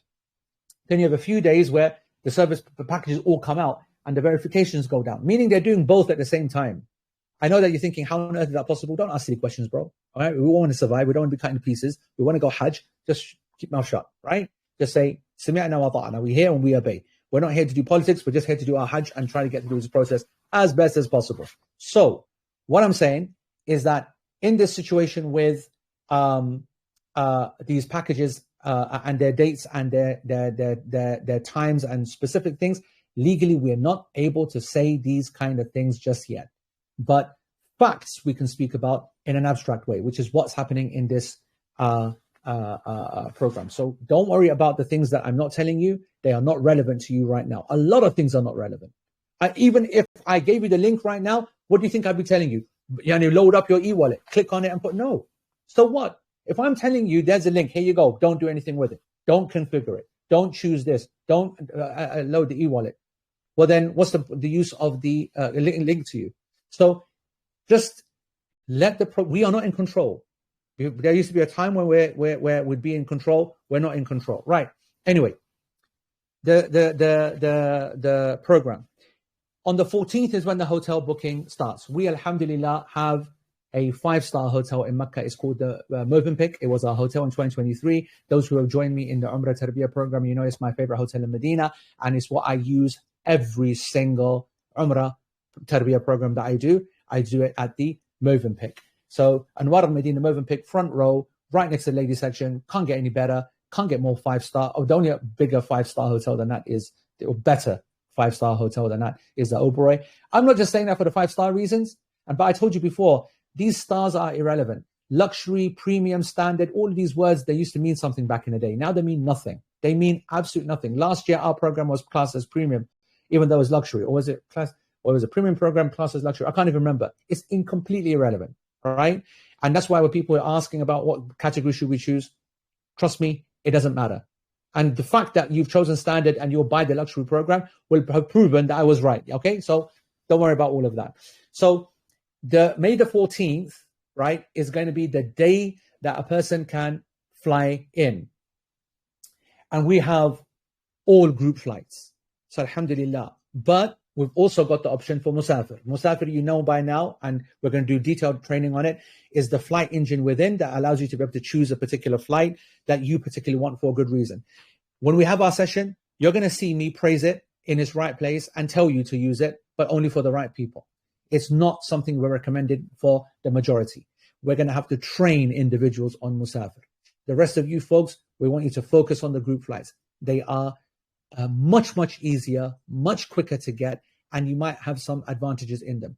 On the same time, until the program goes up and you start playing around with Musafir, you might find there's some cheaper flights in Musafir. And so if price is a major concern for you, then you might want to choose to take it. So that's why we've got to do the program in a generic fashion. We can't do it via flights. So May 14th, I want you to know that anybody who's had an experience flying in from the UK, especially in Europe, you'll know that you cannot get into Medina at night time or in the afternoon. You always get in after midnight or 3 o'clock, 5 o'clock, 6 o'clock, 9 o'clock in the morning. It's always in that 9-10 hours of the morning. And so when we leave on the 14th, the vast majority of us will arrive on the morning of the 15th. But our hotel is booked. A hotel check-in, by the way, in Hajj is like 6 o'clock or something stupid, right? A normal hotel is 1 o'clock, 2 o'clock, right? But it's 6 p.m. So technically speaking, our hotel booking starts at 6 p.m. on Thursday, the 14th of May. It is Thursday, isn't it? Thursday, the 14th of May. Let me just get this right. Bro, we're so happy this year. This program is so good. Yeah, Thursday, the 14th of May. And so the hotel booking starts at 6 p.m. on the Thursday, 14th. However, because of the way we've structured our program, all of the people who arrive early, like at 5 o'clock in the morning on Thursday, there will be some people. So many of the Americans and Canadians, they will leave their countries on the night of the 12th and on the 13th. They'll arrive on the 14th and they won't be able to theoretically check into their hotel for 12 hours. What they're going to do, they're going to check in. Alhamdulillah, we've got the hotel from the very, very first flight that arrives. So it's almost like an extra day for them, right? So it's great. There's lots of really positive things about this program. And the advantage for them is that they're not missing anything. They get to rest, sleep, enjoy, and an extra time in Medina. And if you're like, you know what, I want that as well, you can get a Musafir flight to also match the American and Canadian flights. Not all of them, but the majority. The majority of the people, I want to say around 600 odd or whatever, are going to leave on the 14th, like us Brits, for example, and we're going to arrive midnight, 2 o'clock, 3 o'clock into Friday morning. What's the great news here, folks? That the vast majority of our group will be able to do Jum'ah in Medina, which I know is not an Islamic requirement, but culturally a lot of Paks love that behavior. So that's great. And what's even better is that many of the people will get the Friday Fajr in Medina, which in my opinion is a better, more rewarded prayer, because Jum'ah is not obligatory upon travelers in that sense, in its intrinsic nature, whereas to get the reward of going to the Fajr Friday prayer has no comparison, as the hadith of the Prophet ﷺ said when he was asked, what's the best prayer of the week? He said the Friday Fajr congregational prayer in the masjid. All right. But anyway, a lot of people will be able to get hold of that. So people are going to arrive. The first night has now gone on the 14th. Then you've got the 15th night, 16th night, 17th night. And then on the 18th day, and these 4 days packed full of programs. Then on the 18th, we go via train, Haramain train, beautiful, lovely, smooth. And, as a group, we'll then arrive into our Makkah hotel. We are staying in the 5-star Anjum hotel. Again, these star ratings and all the rest of it don't mean much to me, but we needed a hotel which is big enough for our needs. So it'll be an Anjum. Anjum is a 5-star hotel. It's under, if you want to know where it is, I'll show you a picture of it in a minute. It's underneath where the Hilton Convention Hotel is, underneath that hill. I'll show you that in a second. We will then check in, do our evening meal. Yeah, probably do our evening meal. And then we will then do our Umrah that evening. Some people will do it early in the night. Some people will do it a bit later in the night, or they'll take more time into the morning. And then you've got time to recuperate the next day, and then you're enjoying the Haram. People who know my program will realize that the reason that I do the Haram aspect, I already kind of leaked to you in previous webinars that I actually wanted to do a standard program where they didn't have a Makkah component, so we could drive the price down even lower. so that we could get to the 6s and the 7,000s of pounds, right? But the company basically was unable to pull that off. They said, we have to take the 5-star thingy. And I know that you guys will appreciate that. Being in front of the haram, to be able to have 2-3 days basically of nothing but tawaf, then that's what I'm going to expect. You made me choose a program with the Makkah component. I didn't want to. You wanted to be in front of the haram in a luxury hotel because you want some of that kind of those vibes. Now you better make it worthwhile. The only reason that you can justify being in front of the haram in a 5-star hotel is if you are making 24 hours and 24 hours literally of tawaf. Because when we move to base camp, then although I'm not going to lock you up in a ball and chain and not allow you to go to the haram, but you won't want to. You'll be so knackered and you'll be so needing now to lock in and prepare for the next few days now to get ready for Hajj, educationally, spiritually, and emotionally, everything. That's when we move to base camp. Okay, the Aziziya hotel, as it says here, that move will happen on the 4th of the Hijjah, May 21st. Now, I want you to look at the bottom. All of these are subject to moon sighting according to the al-Qura calendar. These are predicted dates. Hajj does not work via May. Hajj works on Dhul Qa'dah and Dhul Hijjah. And so all of these dates will be dependent. So there's a ±1 in all of these movements. I want you to be aware of that. And so it's possible that we might stay for 3.5 nights or 2.5 nights or whatever because of the nature of the moon. That's on every single day. That's not something that I am responsible for. Allah subhanahu wa ta'ala will explain that to you when you meet him, Jalla wa ala. So we move to then base camp, whole lot of activities. And you've seen all of our videos on base camp. It's a fantastic time. Obviously, I'll have a lot of my friends and teachers that will come. And, you know, your favorites like Umar Suleimans and Yasser Qadis and all these kind of folks, you know, whoever that you guys vote for best, we'll get them in as well, inshallah. This year, I think there will be I think it's going to be a real party in our hotel because we're staying in the Holiday Inn. Can you flip and believe we're in a 5-star hotel? Now, I know 2025 are dying right now. They're like, what the heck? Yeah. But I didn't ask for it. It was not my choice, but we got it. So we're going to be into Holiday Inn Aziziya. All right. It's a 5-star hotel in Aziziya. It's going to be an interesting base camp this year. Then Hajj will all occur, all the rituals of the Hajj. And then we have flights that are leaving on the 30th, the 31st, and the June 1st. Now, I want to say to you that these are the most in-demand, sought-after flights. They're damn expensive, by the way. They're nearly £2,000 each, by the way, just so that you know, right? People that want to go on a cheaper flight, then look at 2nd June, 3rd June, if you want to buy your own flight out. The program will officially end May 30. We'll remain together as a group. We do group stuff, but not fundamental program stuff. So when I say group stuff, we mean we recite Quran together, we do Q&A sessions together, and like for those that are staying an extra 1 day till the 31st or the June the 1st, but the program will end on May 30th. So nobody misses out. The first group then leave, and then the flights will then start, racking out according to the ones that you buy, and we're going to look at that in detail. And so you'll see in the brackets there, it says 16, 17, 18. This is referring to the different nights that you will have stayed, depending upon what flight you take as the one that you purchased. And again, what did I say to you? We will be having our own dedicated webinar covering the strategy of flights and the like, okay? So in general, it's a 17-night program. And by the way, when it does go live on Nusuk, ignore everything that you read. The name will be weird. It will have numbers. It will say random words. It will say 19 nights. It will say 15 nights. It will say Makkah first. It will say flights from Lyon. It will say flights from Düsseldorf. You are to ignore what you see and what you read, and you're meant to focus on what I tell you, my instructions. It might even say to you that you have the option to turn this into and upgrade this into a VIP or Kidana or Majar al-Kabsh or B-72 camp, not Mu'aysim camp. You'll see and hear everything. It will tell you that you can have a private jet. You'll see, hear everything. You're just going to listen to me and say, ignore that, ignore that, ignore that, if you want to be part of this program. Otherwise, be my guest. Upgrade what you want, ma'as salama. You went and you took a place of someone in our program, and we'll never see you in the whole program. So be warned, okay? Be warned, follow instructions. Anyway, and so when we say this is a political statement that's being made, this is a nusuk glitch, trust us, we know what we're talking about. We're the ones who got the flights. We're the ones who are on those flights. We know we are in the right times. When we say to you that this is what it says, but that's not what it means. Actually, it means this. Listen to us, okay? You'll understand what I mean about that soon. Right.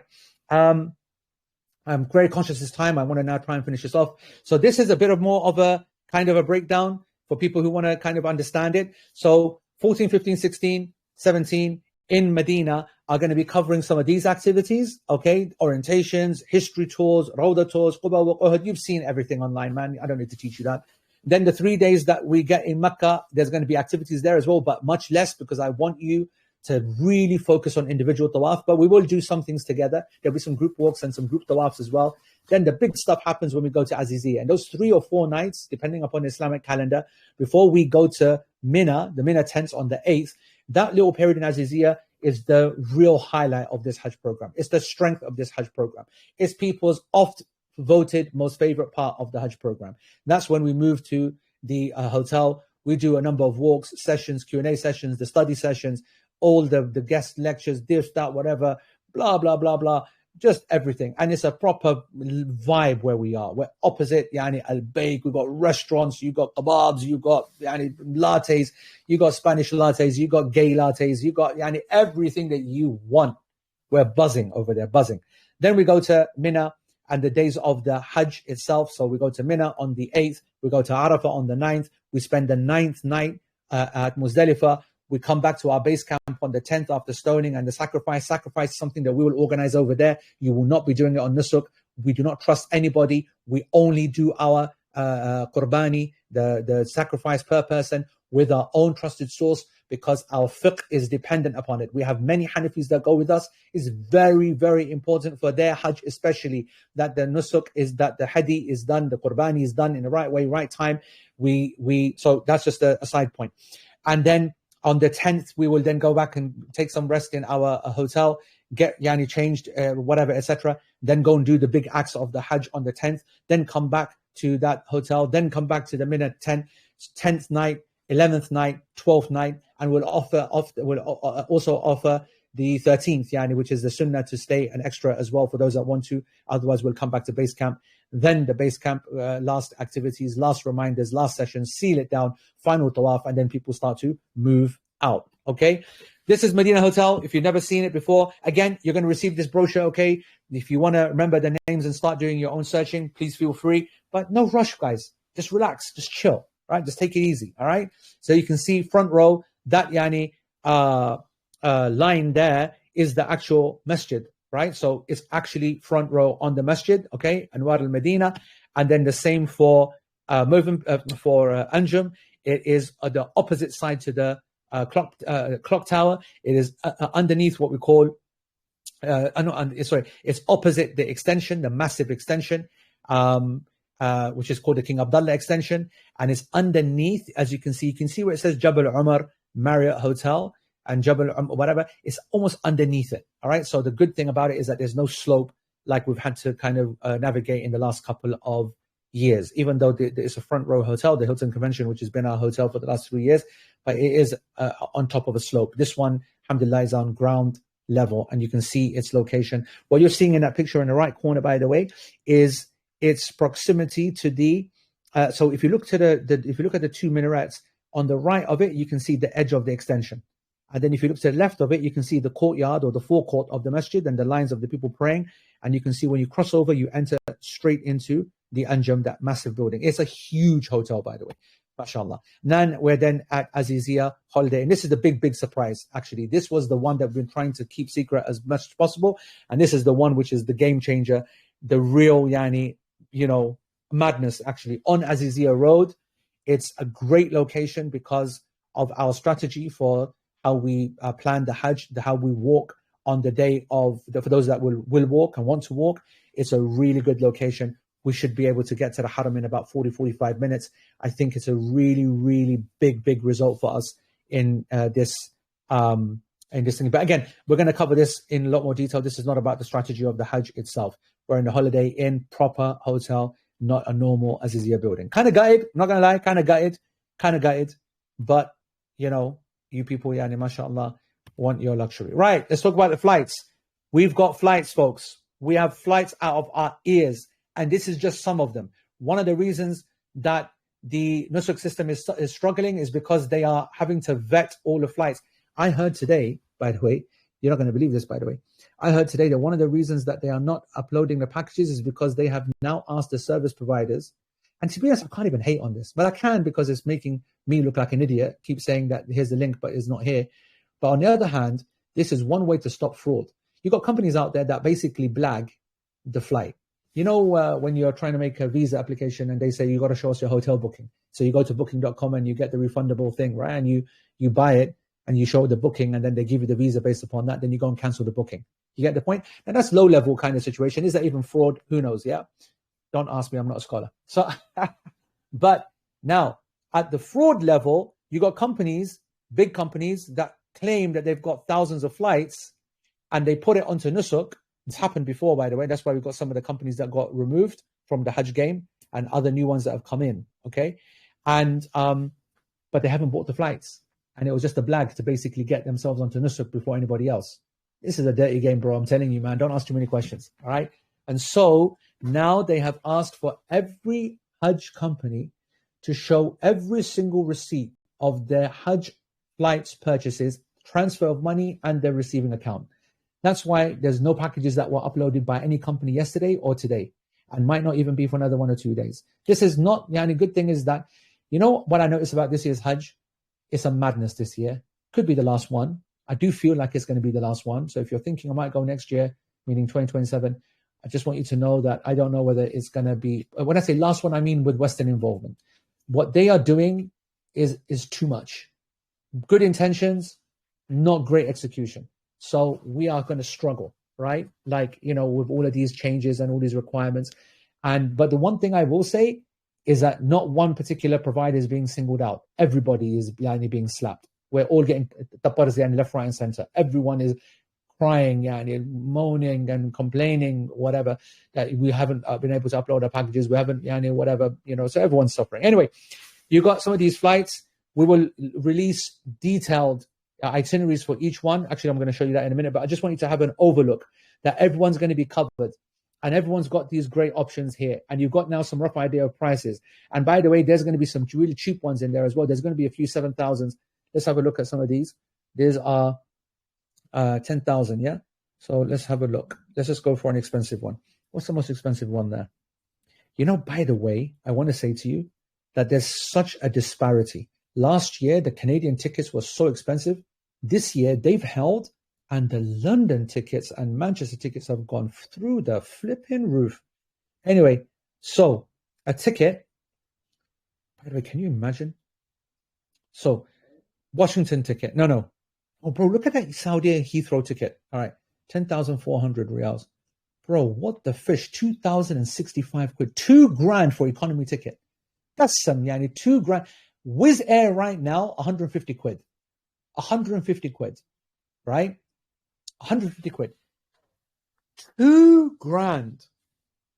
Anyway, we've got lots of time to deconstruct this and whatever. And you can see this, the gang have done a really nice job here because they're telling you, and remember the way that you're going to construct your Nusuk package, the package will have a set price, then you'll choose what flight you want.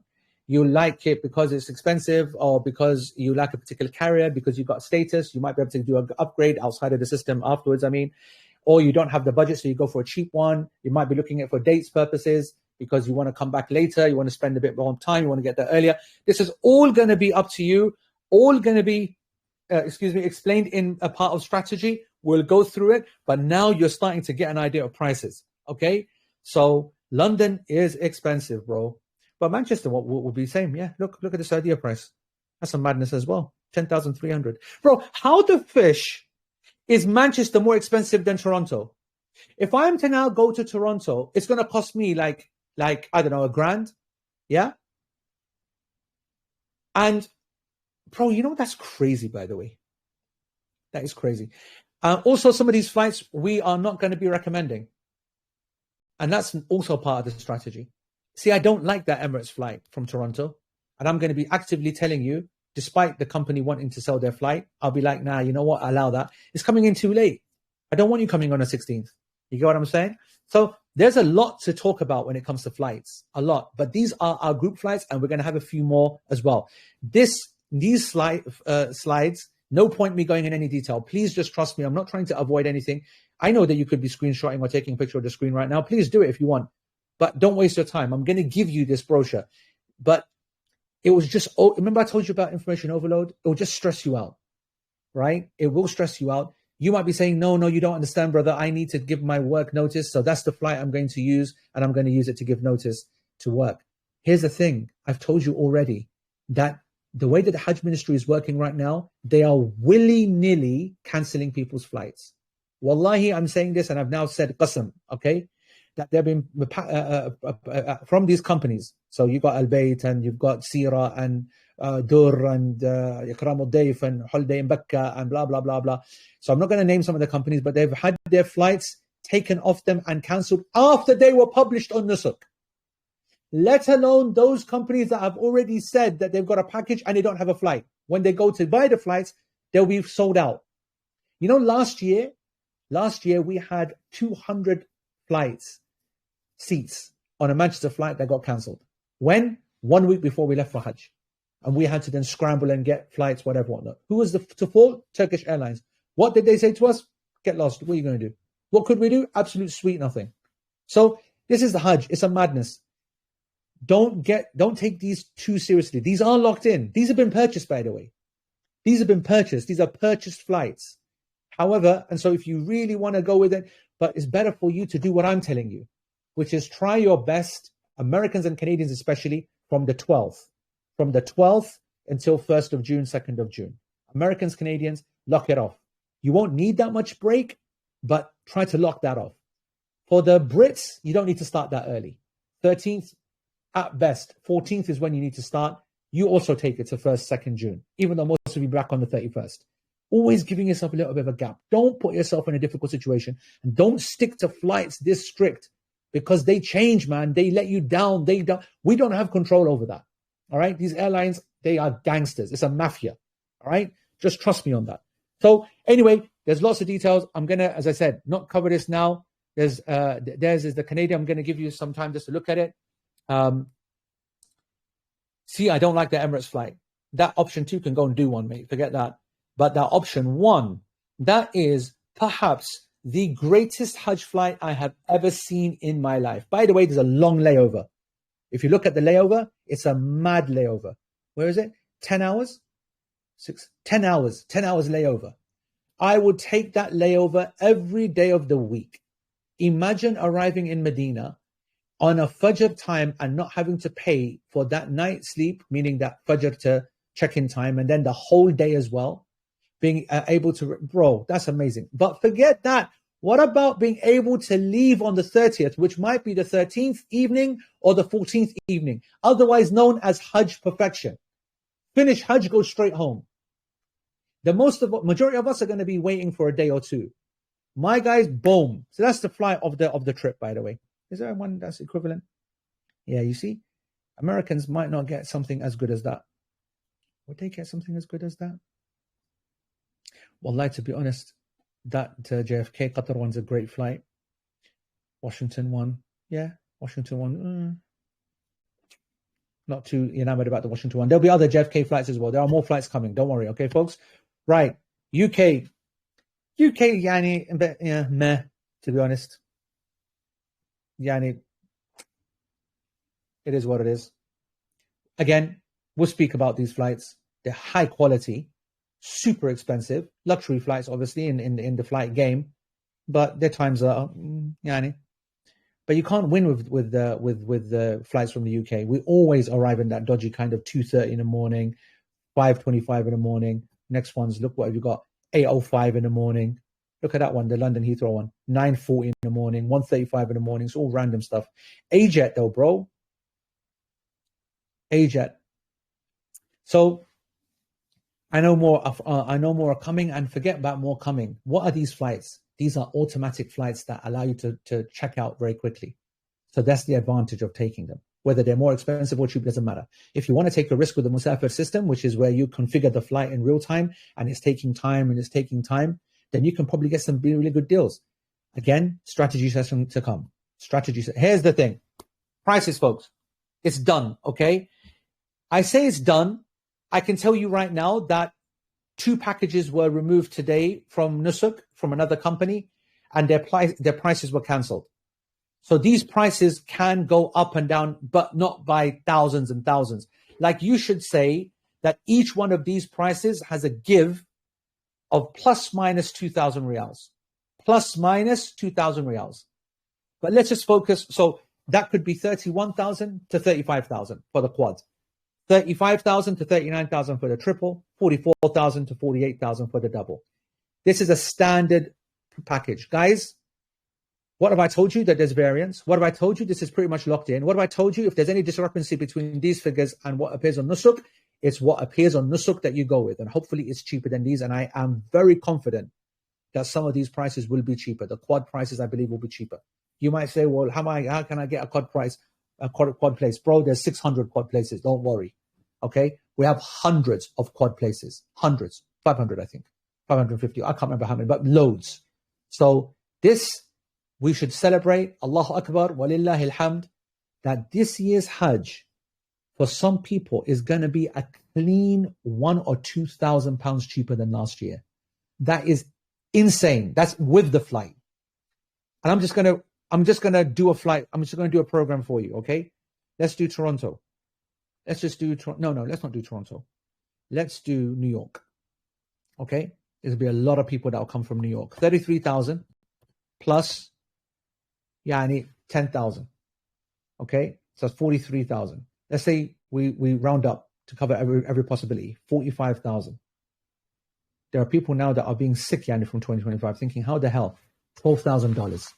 $12,000, you're getting your Hajj done, luxury program, best program from every other angle. Bro, flipping buzzing. I was in it, guys, Americans last year, was it not 15 grand? Was it not 15,000? Or am I dreaming? I can't remember. Okay, let's do Manchester. 33,000, yeah. 33,000, start off with, right? And let's stick on a Mank flight. Let's take that, yani, that Saudiya one. So 43,000. We'll say 45,000 for them as well. Basically 45,000. Bro, 9 grand. No, 8,935. 8,935 landed. 8,935 landed. You might be thinking that's still too expensive. Bro, then do Stansted then. Imagine doing 33. That's 40,650, yeah? 40,650. 8 grand. I feel like an auction. I feel like an auction selling cars. 8 grand. Going once, twice, going twice. Gone to the gentleman with the leather brimmed cap. Right. As a bro, mashallah, tabarak rahman. Inshallah, Hajj 2026 is indeed going to be a pilgrimage to remember. I'm getting cussed left, right, and center by my team saying, what the hell are you doing? It's taking too long. But then that's always going to happen when I'm on the mic, because I like to rock the mic, yani, like I do. And now you are cursed with me being back on screen.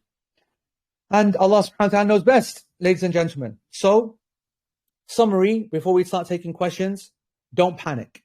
There is no link yet because the ministry have not given it, and they haven't given anybody a new package link for the last, and there could be a delay for another couple of days. There's a lot of stuff that's been going on. Nusuk had a loophole where a lot of people were doing stuff. They're going to be blocking that. It's very possible that there's a resetting of people's accounts. The packages are going to definitely suffer. Everyone across the board, so it's not just us. I cannot mention the name of the service provider for legal reasons, otherwise we will not go. You will not see us for Hajj, so please don't put us in that scenario. If you think that we're hiding something, do we look like the people who are hiding something? We told you literally everything. Everything that we could legally tell you, we've told you. You've got the prices, you've got the thingies, there's going to be a small little variation. Everyone's yani, living a dream. All right, Jazakumullah khair. Let's take a few questions. It wasn't that bad. I've done that presentation in 2 hours before, okay? 1 hour 40 is not too bad. 1.5, by the way. I started 10 minutes late. I'll have you know. Put your hands up, folks, if you want to speak, but you'll be horrified to hear that I can't see a single person's hands up, just to show you, okay? I should do a screenshot, isn't it? Because I know you packers won't believe me. Not a single person's hands up, but I'm sure that the admin folks can see some hands up. Right, there you go, Talib. I can see Talib's hand. Sorry if anyone else put their hands up before Talib, but Talib was the first hand that I saw. So Talib, and there's my guy named Kiani, mashallah. So Talib, unmute yourself and take the mic. Then Talib, and then Saeed Ibrahim. These are the first 3 we're going to focus on. Talib, go ahead. You got 3 more seconds.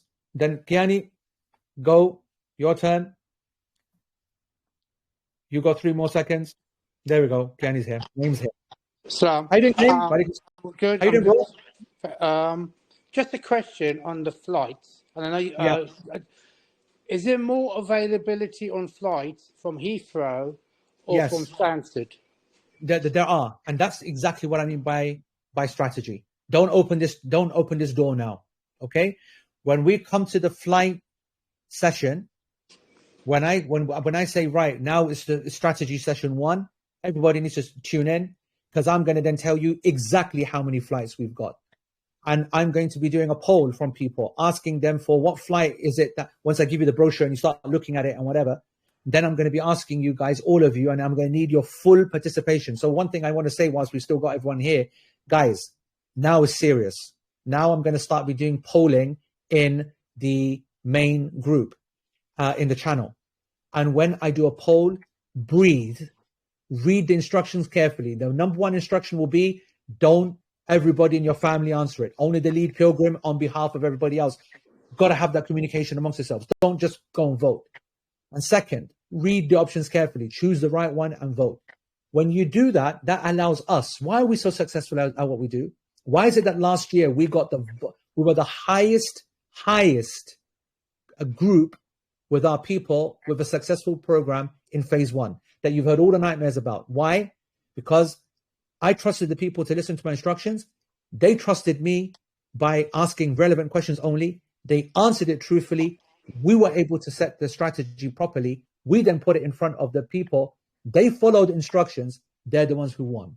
They're the ones who won. All right? They got what they wanted. So likewise, again, Naeem, what's going to happen is that I'm going to have these polls in the next few days, in next week. You're going to answer them. And then we're going to marry that with the facts that I've got behind the scenes. You guys can't see that. But when the program goes live, it will just show a flight. But what I know is how many people can go on that flight. And I will then match that with who's thinking what, go for that one, option 2, option 3. All of that's going to be done in the webinars that are coming up. Is that clear, Naeem? Yeah, very clear. Thank you very much. All right, bro. Barakallah feek. Saeed, Minnesota. Don't let me down. شيخنا الكريم السلام عليكم ورحمة الله وبركاته. ورحمة الله ويا وريا. حياك الله شيخ. I don't have any question. My thing is like, I'm gonna follow you, inshallah, Kareem, 100% and 10. But make me dua, Sheikh, inshallah, Kareem. Me and my wife we are so excited to go with you, Sheikh. وفقك الله. We are excited. Please. وفقك الله. وأسأل الله أن يجعلك ويجعل الجميع من الناجحين. اللهم آمين يا رب. آمين. آمين. بارك الله فيكم. جزاك الله خير حبيبي. Right, Naseem, go ahead. You can speak. And Asma, I think, I can see Safis Abdi. That's another Somali, mashallah, 100%. We want all that Somali love right here. Talib, if you, by the way, can unmute yourself, I'll give you an attempt. We can't. Oh, right, yeah. I'm here. I can hear you. We can hear you now. Go ahead, Talib. Assalamu alaikum, Sheikh. How are you doing? I'm all right, alhamdulillah. We went to Umrah, I think it was 2000, when Anjum Hotel was being built or was built. We stayed in there for Umrah. The only thing we didn't like was the lifts. When it goes halfway up, you got to change the lifts to the next stage and go all the way to the top. Let me tell you something. Maybe they have changed. I don't know. No, they haven't changed. They haven't. Sorry. They have changed, because what you're describing is dependent upon what floor you're on. Because some floors. I was there in August. I stayed there in August, and I didn't have that. But you're right. If you are on certain floors, you have to change. But anyway, I was about to say something. We're all going to go to Hajj, and we're all going to come back with lots of good deeds and clean heart. Yeah. But we will be cursing lifts for the rest of our life. Of course we will. Movenpick lifts, Fairmont lifts, Hyatt lifts. Lifts are going to be the nightmare of Hajj, and there is nothing we can do about it. In actual fact, let me tell you something while you're on the line, Talib. Let me tell you that last year, the reason that we chose the hotel, the reason I chose the hotel for Aziziya is because we didn't use the lifts. So 550 people, we were in a place where I went to visit it when I wanted to choose. I visited like 10, 15 places. And I chose it because it only had one set of 1, 2 to get to the next floor, 1, 2 to get to the next floor, right? Right? And the floors were very big. So we had 6 floors. And so we put the fit people on their way that they can do the stairs, essentially. And we reserved the lifts just for the elderly. And the rest of us were walking up and down the stairs. It was the best thing ever. But when you're in the 5-star hotels, in the luxury hotels in Medina, Makkah, but anyway, we're going to be training people. There's no package can escape that. No money can escape that. It is the same when you go any busy period, Ramadan the worst, then followed by Hajj, then followed by the holiday periods. Yeah, and plenty of exercise. Yeah, but exercise 100%. ठीक है भाई. Okay, thank you. Allah Hafiz. Asma, I think I did, and Naseem, and then we'll do Safis. Naseem. Assalamu alaikum, Sheikh. Salam, bonsoir. Bonsoir, how are you? Bonsoir, monsieur. How is everything? MashaAllah. Très bien, c'est la vie, très bien. Still the same. Tell me, how is it if we want to stay more? I mean, yes, it's possible. We'll have a chat. Anyone that has like this kind of requirement that I want to stay longer. So you need to know something. First of all, your visa does not allow you to stay much longer. Let me make that very clear, right? And I believe that the maximum that you can stay might be actually, I don't even know, by the way. I don't even know what the maximum is, but I will find out. Now, there's 2 levels to what it means to stay longer. First of all, it means you have to buy a Musafir flight, which you're going to have to do anyway, probably. By the way, Nasib, it's quite possible that there might be actually a French boot flight as well, by the way. Just letting you know. But if you were wanting to stay longer, you'd have to then get a Musafir flight, right? Number 1. Number 2, Musafir, the system, gives you a limit on how long you can actually stay longer. And it's sometimes quite flexible. It will be at least until the 2nd of June, and it might be maximum until 5 or 10. That's the second point. The third point is that there's 2 consequences to staying longer. Free staying longer and paying staying longer. You are covered until the 2nd for free because you've paid for it. Yeah? Okay. But then if you wanted to stay until the 5th or the 6th, then you're going to have to find a hotel to stay in. By ourselves? Or you help us? No. You will have to get your own hotel to stay in because your Hajj contract is gone.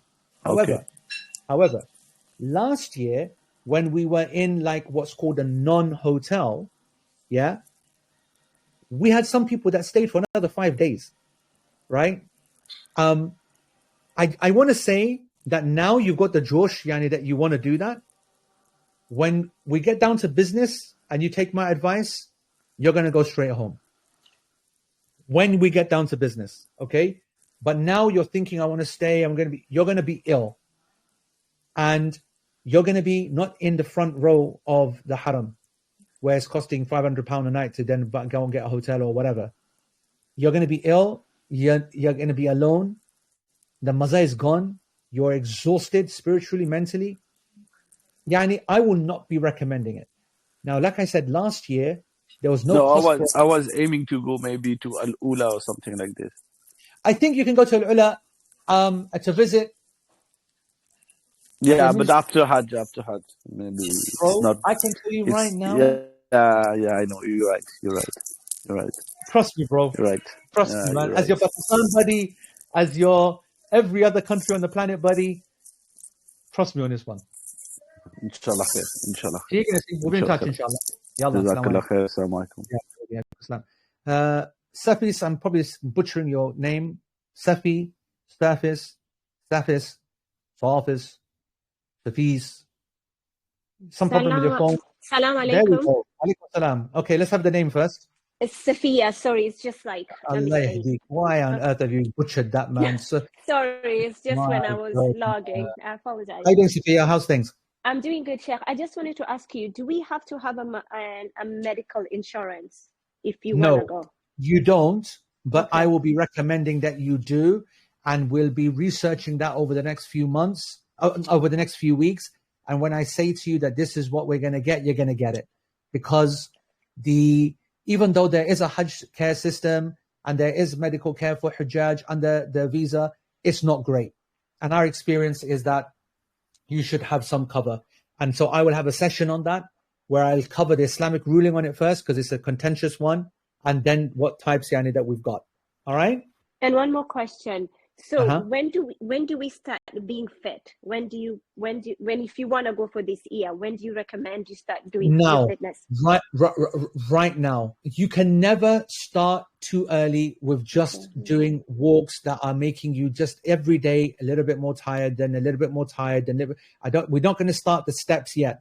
It'll be a 4 or 5 weeks before we start releasing a chart, and then we have a group where there's going to be a system where we're going to be able to monitor and show and monitor and have a leaderboard, and all of that will start in about 4 or 5 weeks. But if you can just start pushing yourself right now, just everybody of all ages, just to do more every day, it's going to be invaluable when we start properly in about 4 to 6 weeks. All right? Okay, thank you. Barakallahu feek, Sophia. Barakallahu feek. Okay, right. Asma, you want to give it a go? And then anybody else that can see with people with the hands up, you can unmute them. Team. Assalamu alaikum. Can you hear me? Hello, I can, yeah.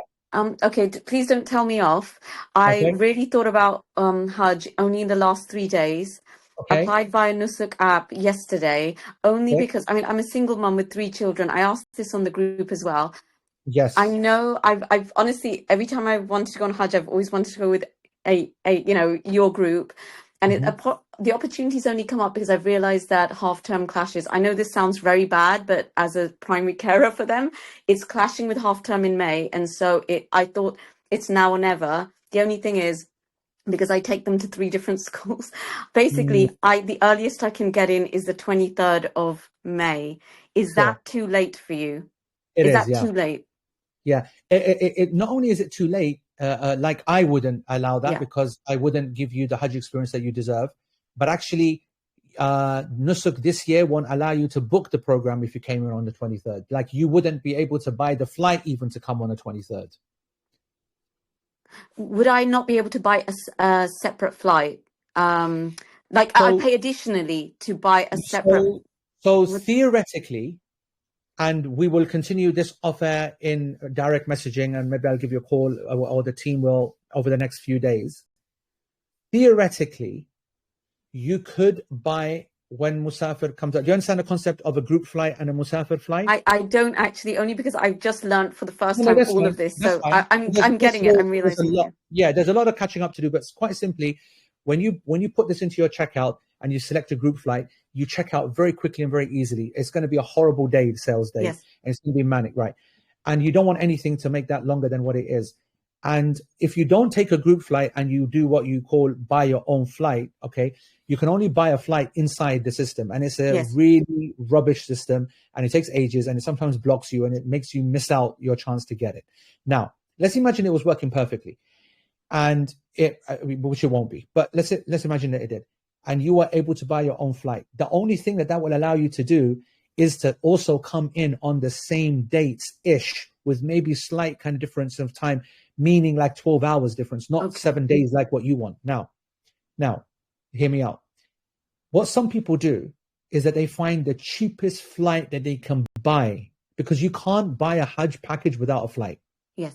So they buy like a Dubai flight, right? And they buy a Qatar flight. They buy a Bahrain flight, which only costs them like, a couple £100, for example.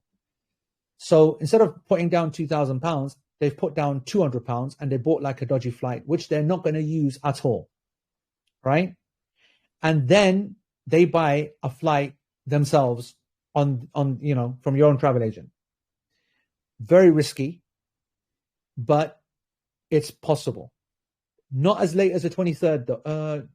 14th is the 27th. Yeah, by the way, nobody's allowed to come on the 23rd. 23rd, so, Saudi airspace closed down for Hajj. 1 second, I'll tell you what date that is.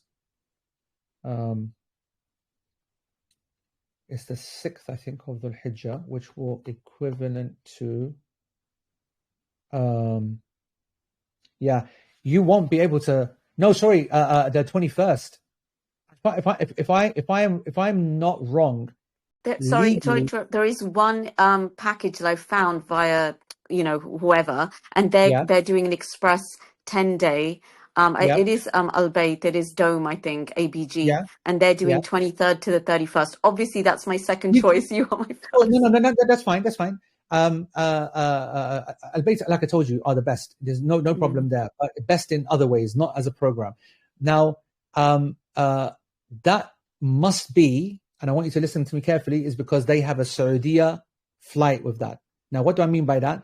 The national carrier is allowed to fly into the country on the 6th of Dhul Hijjah, which is the 23rd of May. That's the last flight into the kingdom. And the rest of the flights, the ones that you'll find on yourself, they will not allow you into the kingdom after the 21st. This is you doing this alone. And by the way, just you doing it alone is risky, but it's possible. You could blag it at the counter. You've got a visa. They don't check your flights, what flight that you're on, okay? Because in your visa, it assumes that you have already taken your flight. They don't check your flight. So this is not illegal, what I'm talking about.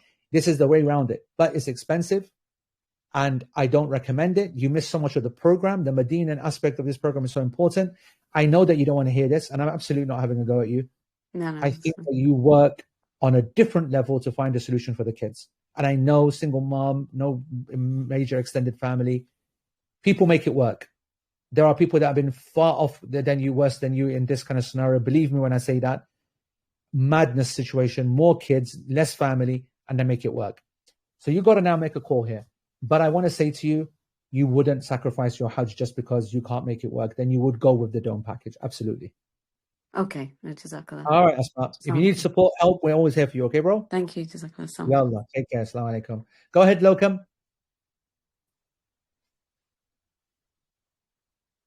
Speak, bro. I can't hear you. You need to sort out your mic. You've unmuted yourself, so that worked, but your mic is not connected. Nobody can hear you. All right? So I would go out, sign out, and then sign back in again or something like that. Anybody else? Harith, I'm pretty sure I saw your hand up. I'm going to allow you to speak, Harith. Anybody else putting their hands up? I can't see a single person with their hands up. Oh, yeah, Harith, yeah. Yeah, Harith, you can unmute yourself. Harith, unmute yourself. Anybody else with their hands up? Admins, if you can see anybody with their hands up. There's about 7 people with their hands up. Yeah. I then unmute them, right. And then and just take control. Tell them, pull them out. Umar, name the names. I've got right now Fazia. Fazia wants to speak. And go. Fazia. Unmute. Go. Fazia, you can unmute. Or Fazia, I apologize. Next. All right, this just says Bismillah, so Bismillah. Bismillah, go ahead. Unmute yourself, Bismillah. Fazia, go ahead. I can see Fahim and Zainab. Yeah, I've got SA, then Sahban, Waqar, FK, and Isha A, and Usman. Okay, so let's take this by order then. Bismillah, try again. Hello? Yep, I can hear you. Bismillah, go ahead. Assalamualaikum, how are you? It's Farhana, isn't it? I was going to ask, how long should I wait before contacting Nusuk about my verification of my application? So you contacted them, did you say? I haven't yet, but how long should I wait before I start contacting them? I think that you've got a good time. I would wait until Sunday or Monday. Did you re-edit and send again? Yeah, like I told you? No, I haven't had any response back from them from my first application. No. Remember what the instructions on the channel said, right? You go into your profile, go to my profile in the corner, edit my profile, go in and basically just tick the boxes again and just resubmit it. So go into your existing one and resubmit it. Even though I haven't heard from them from the first time? Especially because you haven't heard from them. Oh, okay then. Okay. I'll do that. If you look at my previous post, that's what I told everybody to do. That's not been verified. Go into your profile and resubmit and then wait. And we give it another week. And then I think you don't need to panic. I've still got a big ace up my sleeve, by the way. I still haven't played my favor card. One of the good things about having good relations with the service providers like I have is that I've got people that can get verifications done when we get into panic mode. we're 2 weeks off panic mode. So we're good. But just make sure you follow the instructions. Do what I just told you, all right? Okay, okay. Thank you. Harith, try again. SA, try again. Zainab, Fazia, try again. Assalamualaikum, Sheikh. Can you hear me now? Okay. Take the male. Who was the male? FK? Yeah, that's me, Fazia. Yeah. Okay, let's take I'm Fawaz. Okay, Fawaz, you go ahead, then we take Fazia. Fawaz, go ahead. Yeah, my question is for the quad and triple rooms, which criteria will be used to split the room between the Hajj? Yes, so basically, so in Makkah and Medina, if you are in your nusuk account 3 people, then you will inshallah get the whole room. So if you like 3 people and you book a triple, then you will have just your 3 family in Makkah, in Medina, and then Makkah, and then in Aziziya, then it all gets split. And so basically all the men are in rooms and all the women. So if you got you and your dad, for example, then you will be in a room and 2 other men will come in. And then your mum, for example, she would go into the room and 3 other women would go into their room. Everyone goes into quads when we go to Aziziya. So that's the first question. So unless you've got exact numbers, then you get the whole room. Now, I say you get the whole room. If you were 4, for example, and then you bought 4 quad places, then you will all get the room. And I say, inshallah. Why do I say inshallah? Because you should say it anyway. But because nusuk will actually make you sign a disclaimer saying that it does not guarantee that you will be with your family. This has nothing to do with me or the Hajj provider or service provider. This is a nusuk thing. And it's rubbish, of course. It's horrible. However, those companies that have great experience, right? For 99.5% of the people, we are able to rearrange, and pretty much, inshallah, give what your family wants. But normally in every Hajj, 1 or 2 families will hopefully volunteer or take the hit via a random system. When I say 1 or 2 families, I mean in a group of 500 or 700 or whatever. So that's why I say 99% of people, if they bought 2 spaces in a double or 3 spaces in a triple or 4 spaces in a quad, they will get that room. Pretty much everybody will get that room. Is that clear, everybody? Is that clear, Fawaz? Does that make sense what I just explained? Yeah. I mean, I'm not in this case. I'm like with my wife, so I think we will be splitted, and I will be randomly, I think, allocated to so if you're with your wife, Fawaz, are you looking at the quad plan? Yeah. I think. Yeah. Definitely. That's my advice, by the way. Yeah, that's the one. That's what's you're gonna enjoy your Hajj more, and she's gonna enjoy her Hajj more if you do that. And you will be with 3 like-minded guys. She'll be with 3 like-minded girls all the way through, and they're gonna love it. You're gonna love it. That's how it will work. All right. Barakallah. Fazia, your turn. So my question is, inshallah, my intention and my husband's is to go for Hajj this year, but we have little kids and we want to leave them with family in India.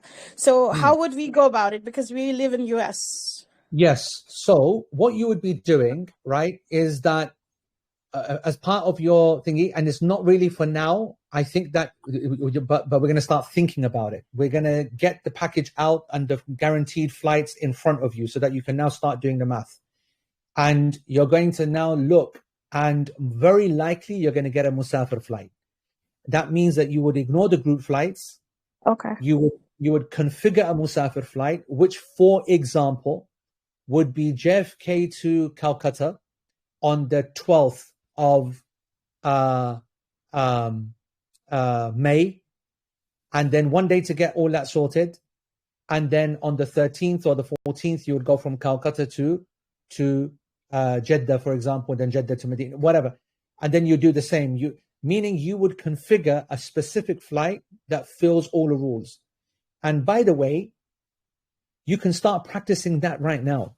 So just go on any package, right, and play around with it. Have you been verified yet? we have, but we just started playing around with it. But our goal was to leave a week before and stay in That's India also for. possible. That is possible. So there's two ways to do this, by the way. There's either the way that I just said, which is to buy a flight that leaves like on the 4th of May from America, gets to India, but and sticks to the rules. The rule is that it's got to arrive in Medina on the 14th or the 15th of May. That's the rule. And that's one way of doing it. The other way of doing it is like what I explained to someone earlier on, where you buy just, for example, on Musafir, a Dubai to Medina, a Jeddah to Dubai flight, right? And then you go off separately and just make sure that you're in Dubai for that flight. Does that make sense? Yes, thank you. Right. Both of these are options possible, which are going to become easier to understand when we launch. All right? Okay, thank you so much.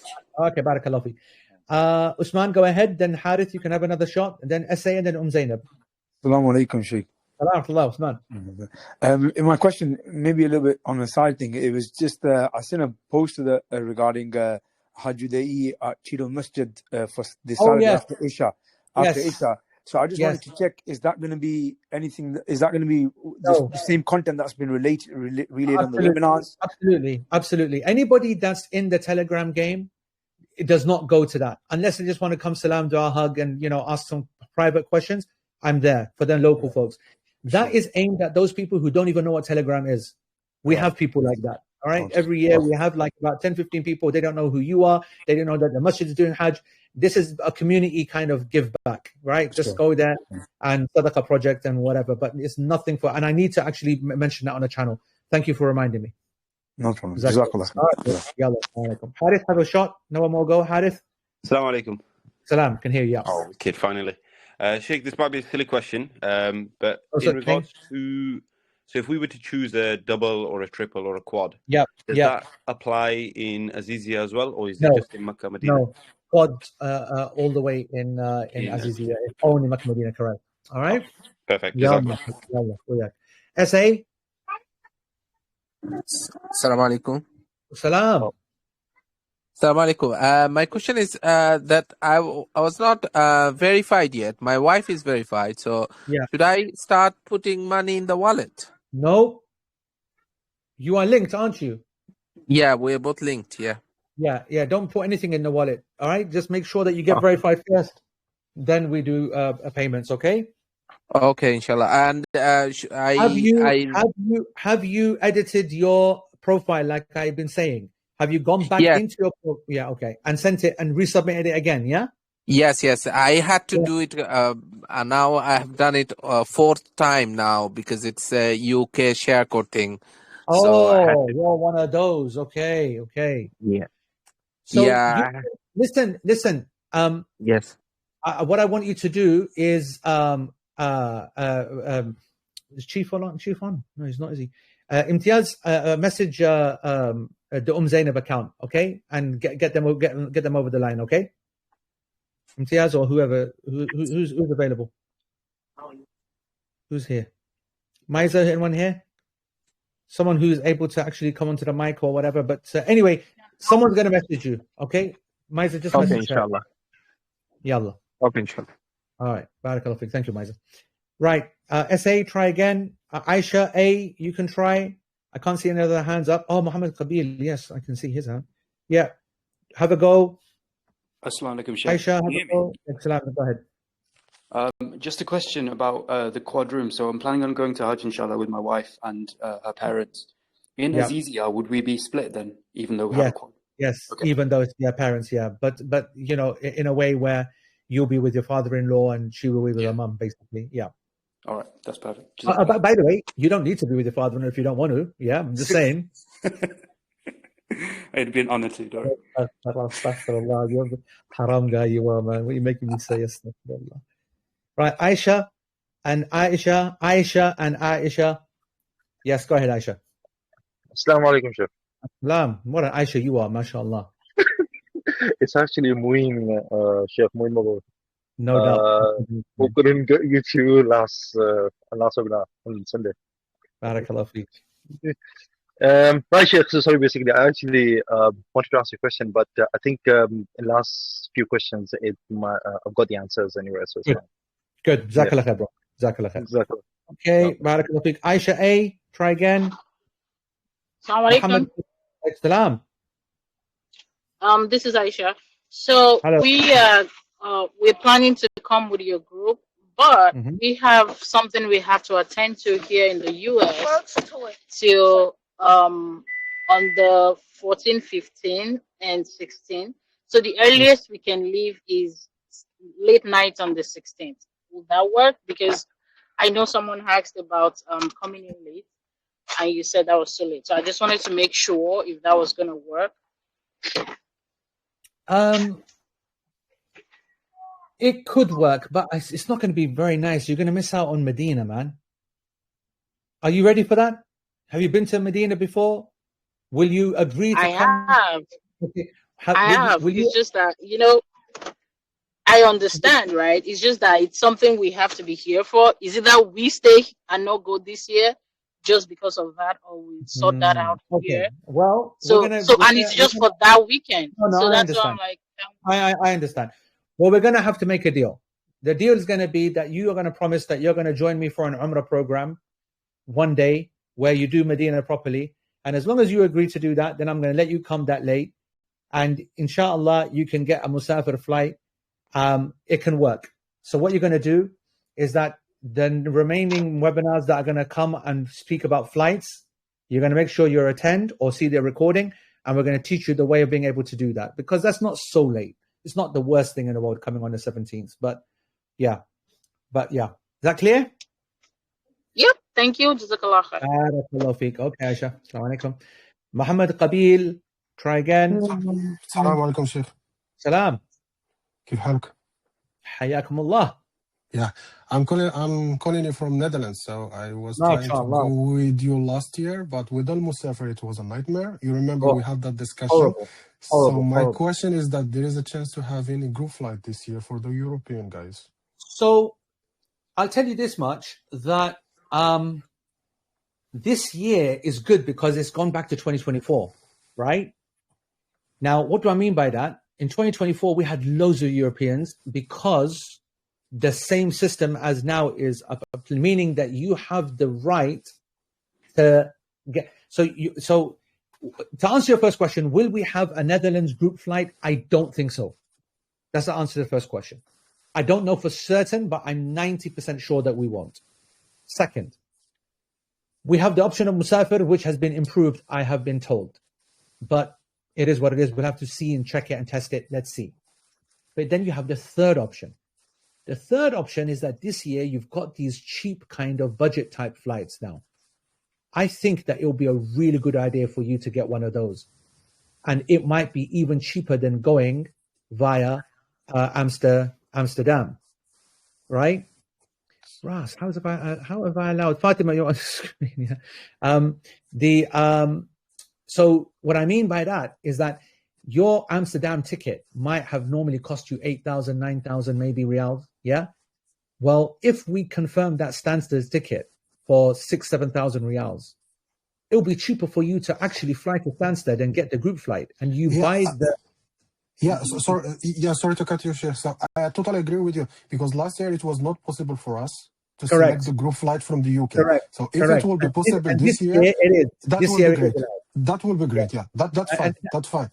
That's why I said that the good thing about this year is that it's gone back to 2024 system. The 2024 system allowed it. 2025 didn't. So inshallah, but don't do anything just yet. Keep playing around. Keep allowing us. Keep waiting for the flight strategy session, which is why I keep saying it's a full session where we go through all this kind of stuff. So yeah, inshallah, it's going to work out this year, bro. It's going to work out. I just have a second question, if I can. I do have a step brother that he will be using the Canadian quota, but he's now living in France, so he can take the group flight from the UK, or he will only be possible to see the group flight. No, same as you. He will use the Canadian quota to book his place. He will find the cheapest flight either via Musafir or get a group flight. Group flight from London, group flight from Fulan, group flight from whatever. Okay. Same as you. Exactly the same as you. All right. Okay. Yallah. Jazakallah khair. Shukran. Yeah. Assalamu alaikum. Assalamu alaikum, Sheikh. Can I ask a quick question? I just want to know, and if you can't cover it now, that's fine, but for an elderly person, my sister-in-law went last year and they did about 40,000 steps, and I know that's not going to be possible for her, for my mother. So I'm just wondering which bits can you, I mean, it's the Jamarat, it doesn't sound like that can be covered by, you have to walk that because of the traffic or the sheer number of people. Was you here at the beginning when I said that the important part of choosing a Hajj program? Yeah, I was here. Yeah. So the 40,000 that your sister-in-law is referring to is one day of the Hajj, by the way. Okay. Like I said, there's a lot of walking in Hajj. You can't escape it, right? But someone who can't walk that long needs to accept that they're going to be pushed, or needs to accept that they're not going to be able to include themselves in everything. And so a person needs to go with them, number one. So as long as it's a person with them, they're going to be fine, because that 40,000 steps is only for the person that walks on the 10th of Dhul Hijjah. We do not send the elderly walking on the 10th of Dhul Hijjah. So this is something which is not going to make too much sense right now. All you need to know is that I will be covering this later, much later. You do not need to worry about the day of Hajj for someone who's elderly. There'll be a separate, we have a separate kind of a subgroup that we gather those folks and we go with them separately to the Haram. Does that make sense what I'm saying? I think so. Meaning that your elderly... Say it again? Would there be some transportation then, maybe? Transportation. It won't be... So in those times, there neither is a group coach or whatever, and neither would you rely upon that. You would wait for the time when the taxis open up. So on the day of the 10th, it's not possible to get anything because the roads are converted to pedestrian routes. You understand that concept, yeah? Right? Yeah. And that's why you got to walk. And it's great to walk. It's great to walk. But if you can't, then you change the strategy to a different day in which the roads are opened. And then you use taxis. And it's very doable, all part of a strategy. Believe me, we're the experts at that. Don't worry about that at all. Okay? Okay. Jazakallah. Barakallahu feek. Team, can we see any other people, or are we calling it a night? I can't see any other hands. There are 4 more hands. Put them to allow to speak. Sheikh, Assalamu alaikum. Can I ask a Go ahead, Nish. question? So alhamdulillah, my mum's been verified, and this is through the process that your admin have asked us to do, so like resubmit it. But my question is, so my mum has a Bangladeshi passport, and she's also got a residence ID card. However, in the UK, all of the residence ID card was expired in December 2024, and they've made everything online. So she's got like a share code and the e-visa, so everything should be fine, inshallah. But my mom's just a bit worried. So I just wait. You just said that she's been verified. Yeah, she's been verified. Yeah. Oh, class. That's it, bro. That's what we care about. Now, by the way, I just wanted to say, every single person here, whether they've got a residence card or an expired card or they're citizens like you or whatever, every person's verification can be rejected and reverted back to non-verified, and they have to go back and do it again. Everyone. I've had that done to me already, by the way, just so that you know. And that's why we're not going to wait. We're not going to put any money into any accounts. That's the main reason, by the way. Right now, I don't want people putting money into their e-wallet. I've warned everybody. If people have done it, then good luck to them if they lose their money. I really now couldn't care because I've said it so many times, don't do it, right? But this is one of the reasons that you just brought up, because people will be rejected of their verification status and need to do it again. And I know that sounds stressful, but it will be easier when it happens second time round. It's not justifying it, but it will. So you don't need to worry about it. So to answer your question, she does not need to worry about her status, right? She just needs to worry whether the verification is going to stick. And we'll know within about a week's time whether everybody's verifications are done. Does that make sense? So just stay in touch in the chat, keep busy in the chat, and give us updates in a week's time. And then when you start to see me say, right, now jump into e-wallets, then you should then message in the chat and say, should we as well? Because, we got the verification like this, and, we haven't checked, or we checked the account and it's, so just ask in the chat and we'll check your account and will tell you what to do, okay? Jazakallah khairan, Sheikh. Barakallahu feek, Nish. Yalla. Right, who else? Assalamu Salam. Sorry, I've just joined the group. Just wanted to check which package or service provider you guys going with. So what you're going to do is that you're going to watch this recording. Okay. You've just joined right now, you mean, haven't you? Yeah. So you're going to catch up on the recording. It'll explain a lot. There's some things that we cannot legally do at the moment, and that is to state the service provider under Ministry of Hajj rules. It might be released tonight, might be tomorrow morning, but that information will come out soon. But please watch the completion of the video. I spent quite a bit of time explaining it. Okay, bro? Okay. Jazakallah. Thank you. Assalamu alaikum. Zahid, go ahead. Then Ali. Assalamu alaikum. So in terms of the package, how much cash do you also need to bring with you for like food and everything? Is there, or what's included in the hotel? Yeah, it is. There are a lot of food is included, right? So you got a half board, meaning that your breakfast and your dinner is covered. And in the days of Hajj, a lot of it's covered. You'd still bring money, and I will give a breakdown of how much money, and it's about shopping, really. There's about 200 quid odd, $230 odd, $250, 200 quid that you got to bring as cash in sterling and dollars, whatever, for your qurbani, for your hadi. That's a given. But that has to be in sterling, yeah? No, it can be in other thingies, but it's better for you. It's better for people to bring the cash of that country, because I'll explain that in its right time.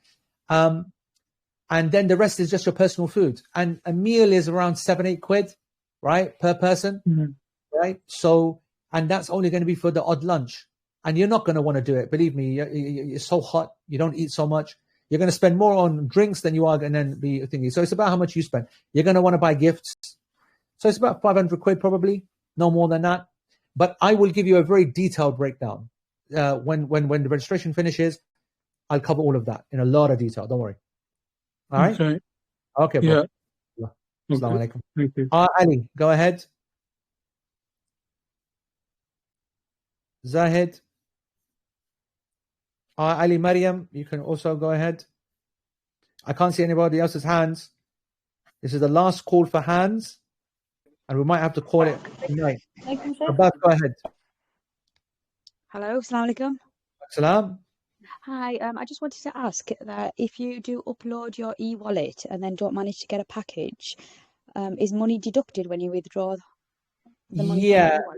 Yeah, it will be, but not a lot though, but it will be. So if you didn't, well, first of all, you will almost definitely get a Hajj package this year.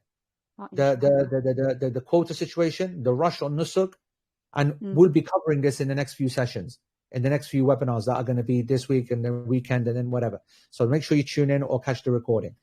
So I don't think you need to worry about that.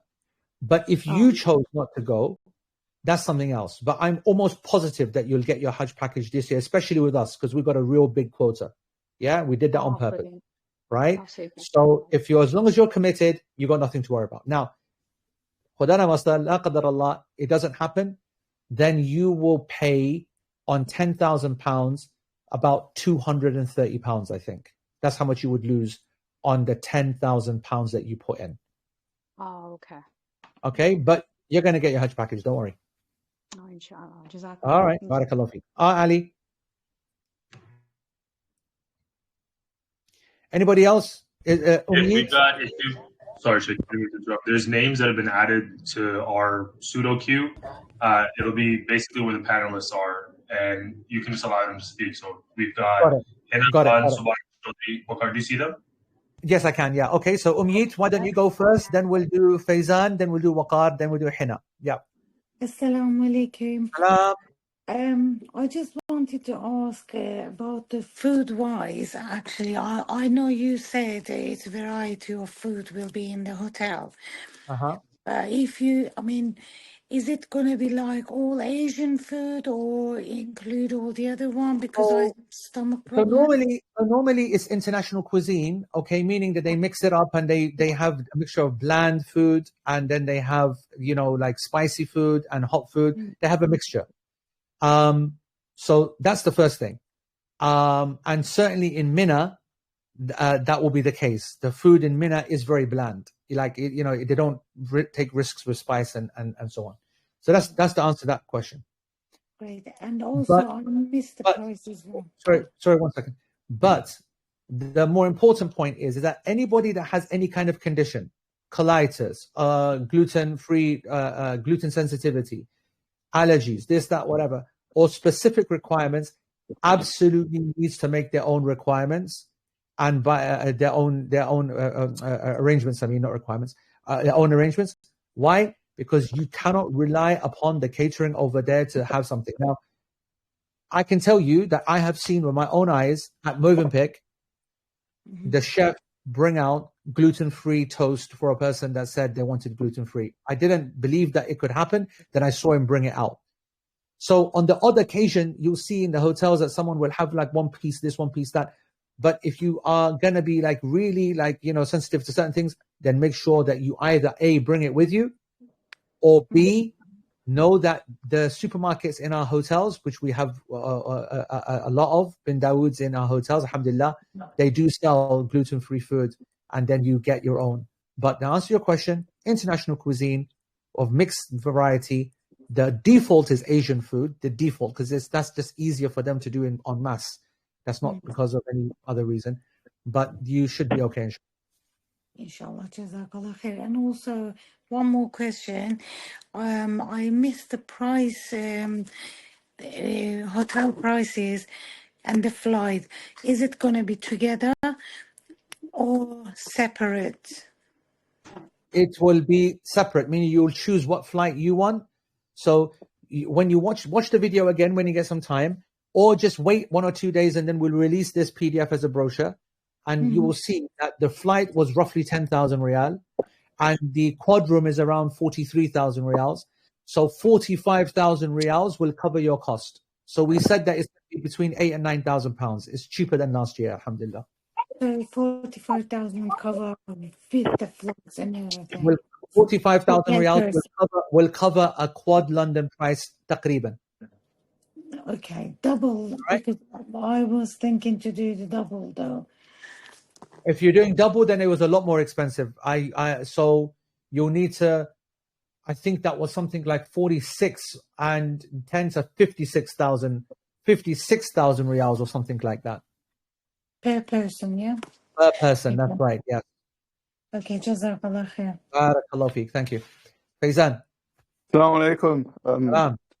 I was in the Hajj 2020 and got stuck. You're one of my original boys, yeah? Yeah. Listen, don't pause get your money back to you, yeah? Yeah, alhamdulillah, we got it back. In the end, we got it back, alhamdulillah. So I'm a bit late. Yep, don't worry, not late enough, bro, don't worry. So what do I need to do? I just need to get verified right now? Is that the first step? Yes, so you're in the channel, obviously. So if you go up quite a bit, you'll see some Nusuk guide videos on how to quickly fill in your form. Right, and there's a bot as well that will do your picture for you, nice and easy. It'll be really simple. Just follow the instructions in the channel, get verified. Plenty of time, bro. There'll be people far later than you joining, bro. Okay, Jazakallah. Thank you. All right, yalla, assalamu alaikum. Also, be in the chat. It's important to be in the chat. Okay. Yeah, the channel is a channel, and then there's a chat where all of us kind of live on a daily basis. All right. Okay, bro. Yalla, assalamu alaikum. Dilwar Hina Khan.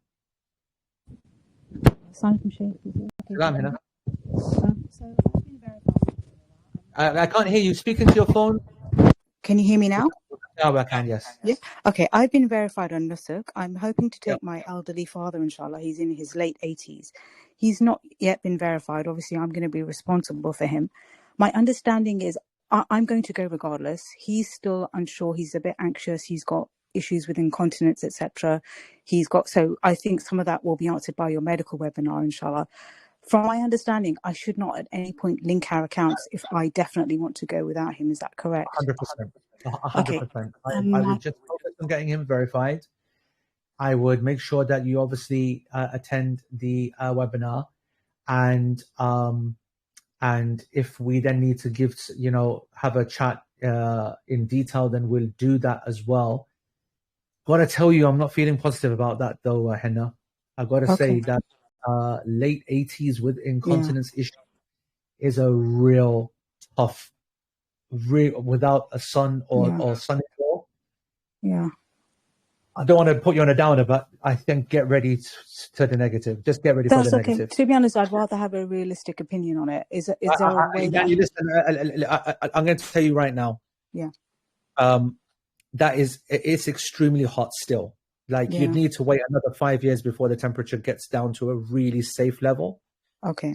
And this is not about steps and stuff, but we had one person who became extremely ill, and he was the eldest member of our group in 2023, and he nearly died. He was on life support, and alhamdulillah, he made it through. He got COVID as well.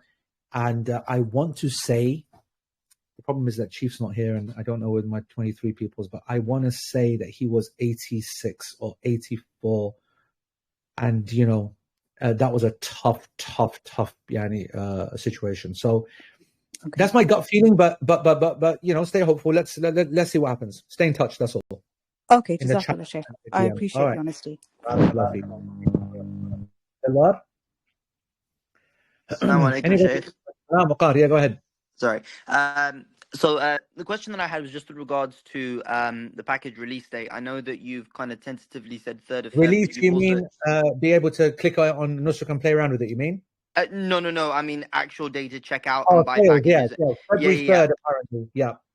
So I mean, yeah, you're even saying apparently now. I appreciate. Obviously, there's it's obviously not something which you have any concrete information on. Do you know what kind of timescale you're looking at before you get concrete information on when that's going to be released? Ideally, I'd like to take that day off to try to maximize my chances. You would, correct. Ideally, you would want to take that day off. However, the Hajj Ministry normally on their social media channel will announce like 3 days before, 4 days before that this is the day we're going live. Based upon the last 3 years, they have changed it a day before as well. It's a complete omnishambles, by the way, right? Okay. So when you ask the question about concreteness with Hajj in the modern era, there is nothing concrete. Nothing concrete. All of the details that I just presented on prices, flights, times, this, that, whatever, whatnot, at a whim can be rejected by the ministry and being told we had flights rejected, we had prices rejected, we had everything rejected so far. So you can't be completely comfortable. But what you'll see when we start getting closer to doing the strategy session, this is still very early, by the way, and this is a very general webinar. I know that we go into a lot of detail because I'm a detailed kind of guy, information overload, as you know.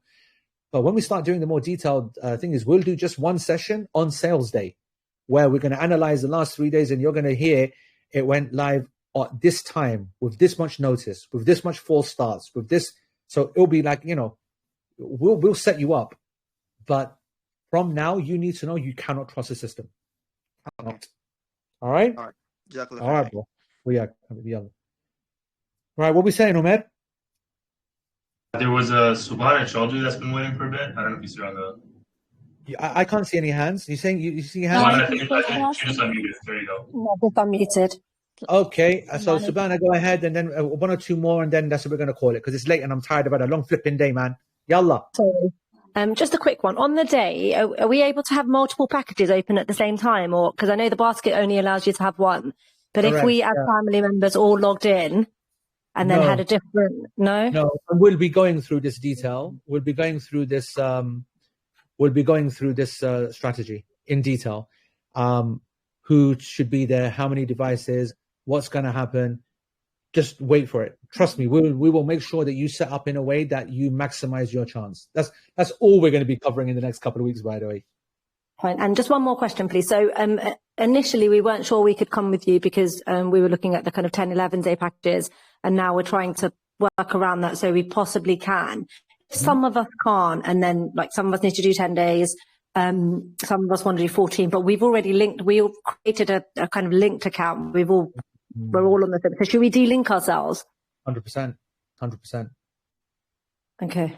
All right, 100%. De-link, and then if there's things that happen afterwards, where there's a lot of time left, right? De-link, and then start looking at the market, looking at situations. Once people start, realizing that they can do more, that they can go for longer, they just need to just toughen up, that's all, and make some big decisions, maybe spend some money. There's various things that you didn't think were possible. I would never do, and then suddenly it becomes like the most obvious thing to do. Believe me, I've seen so many examples of this.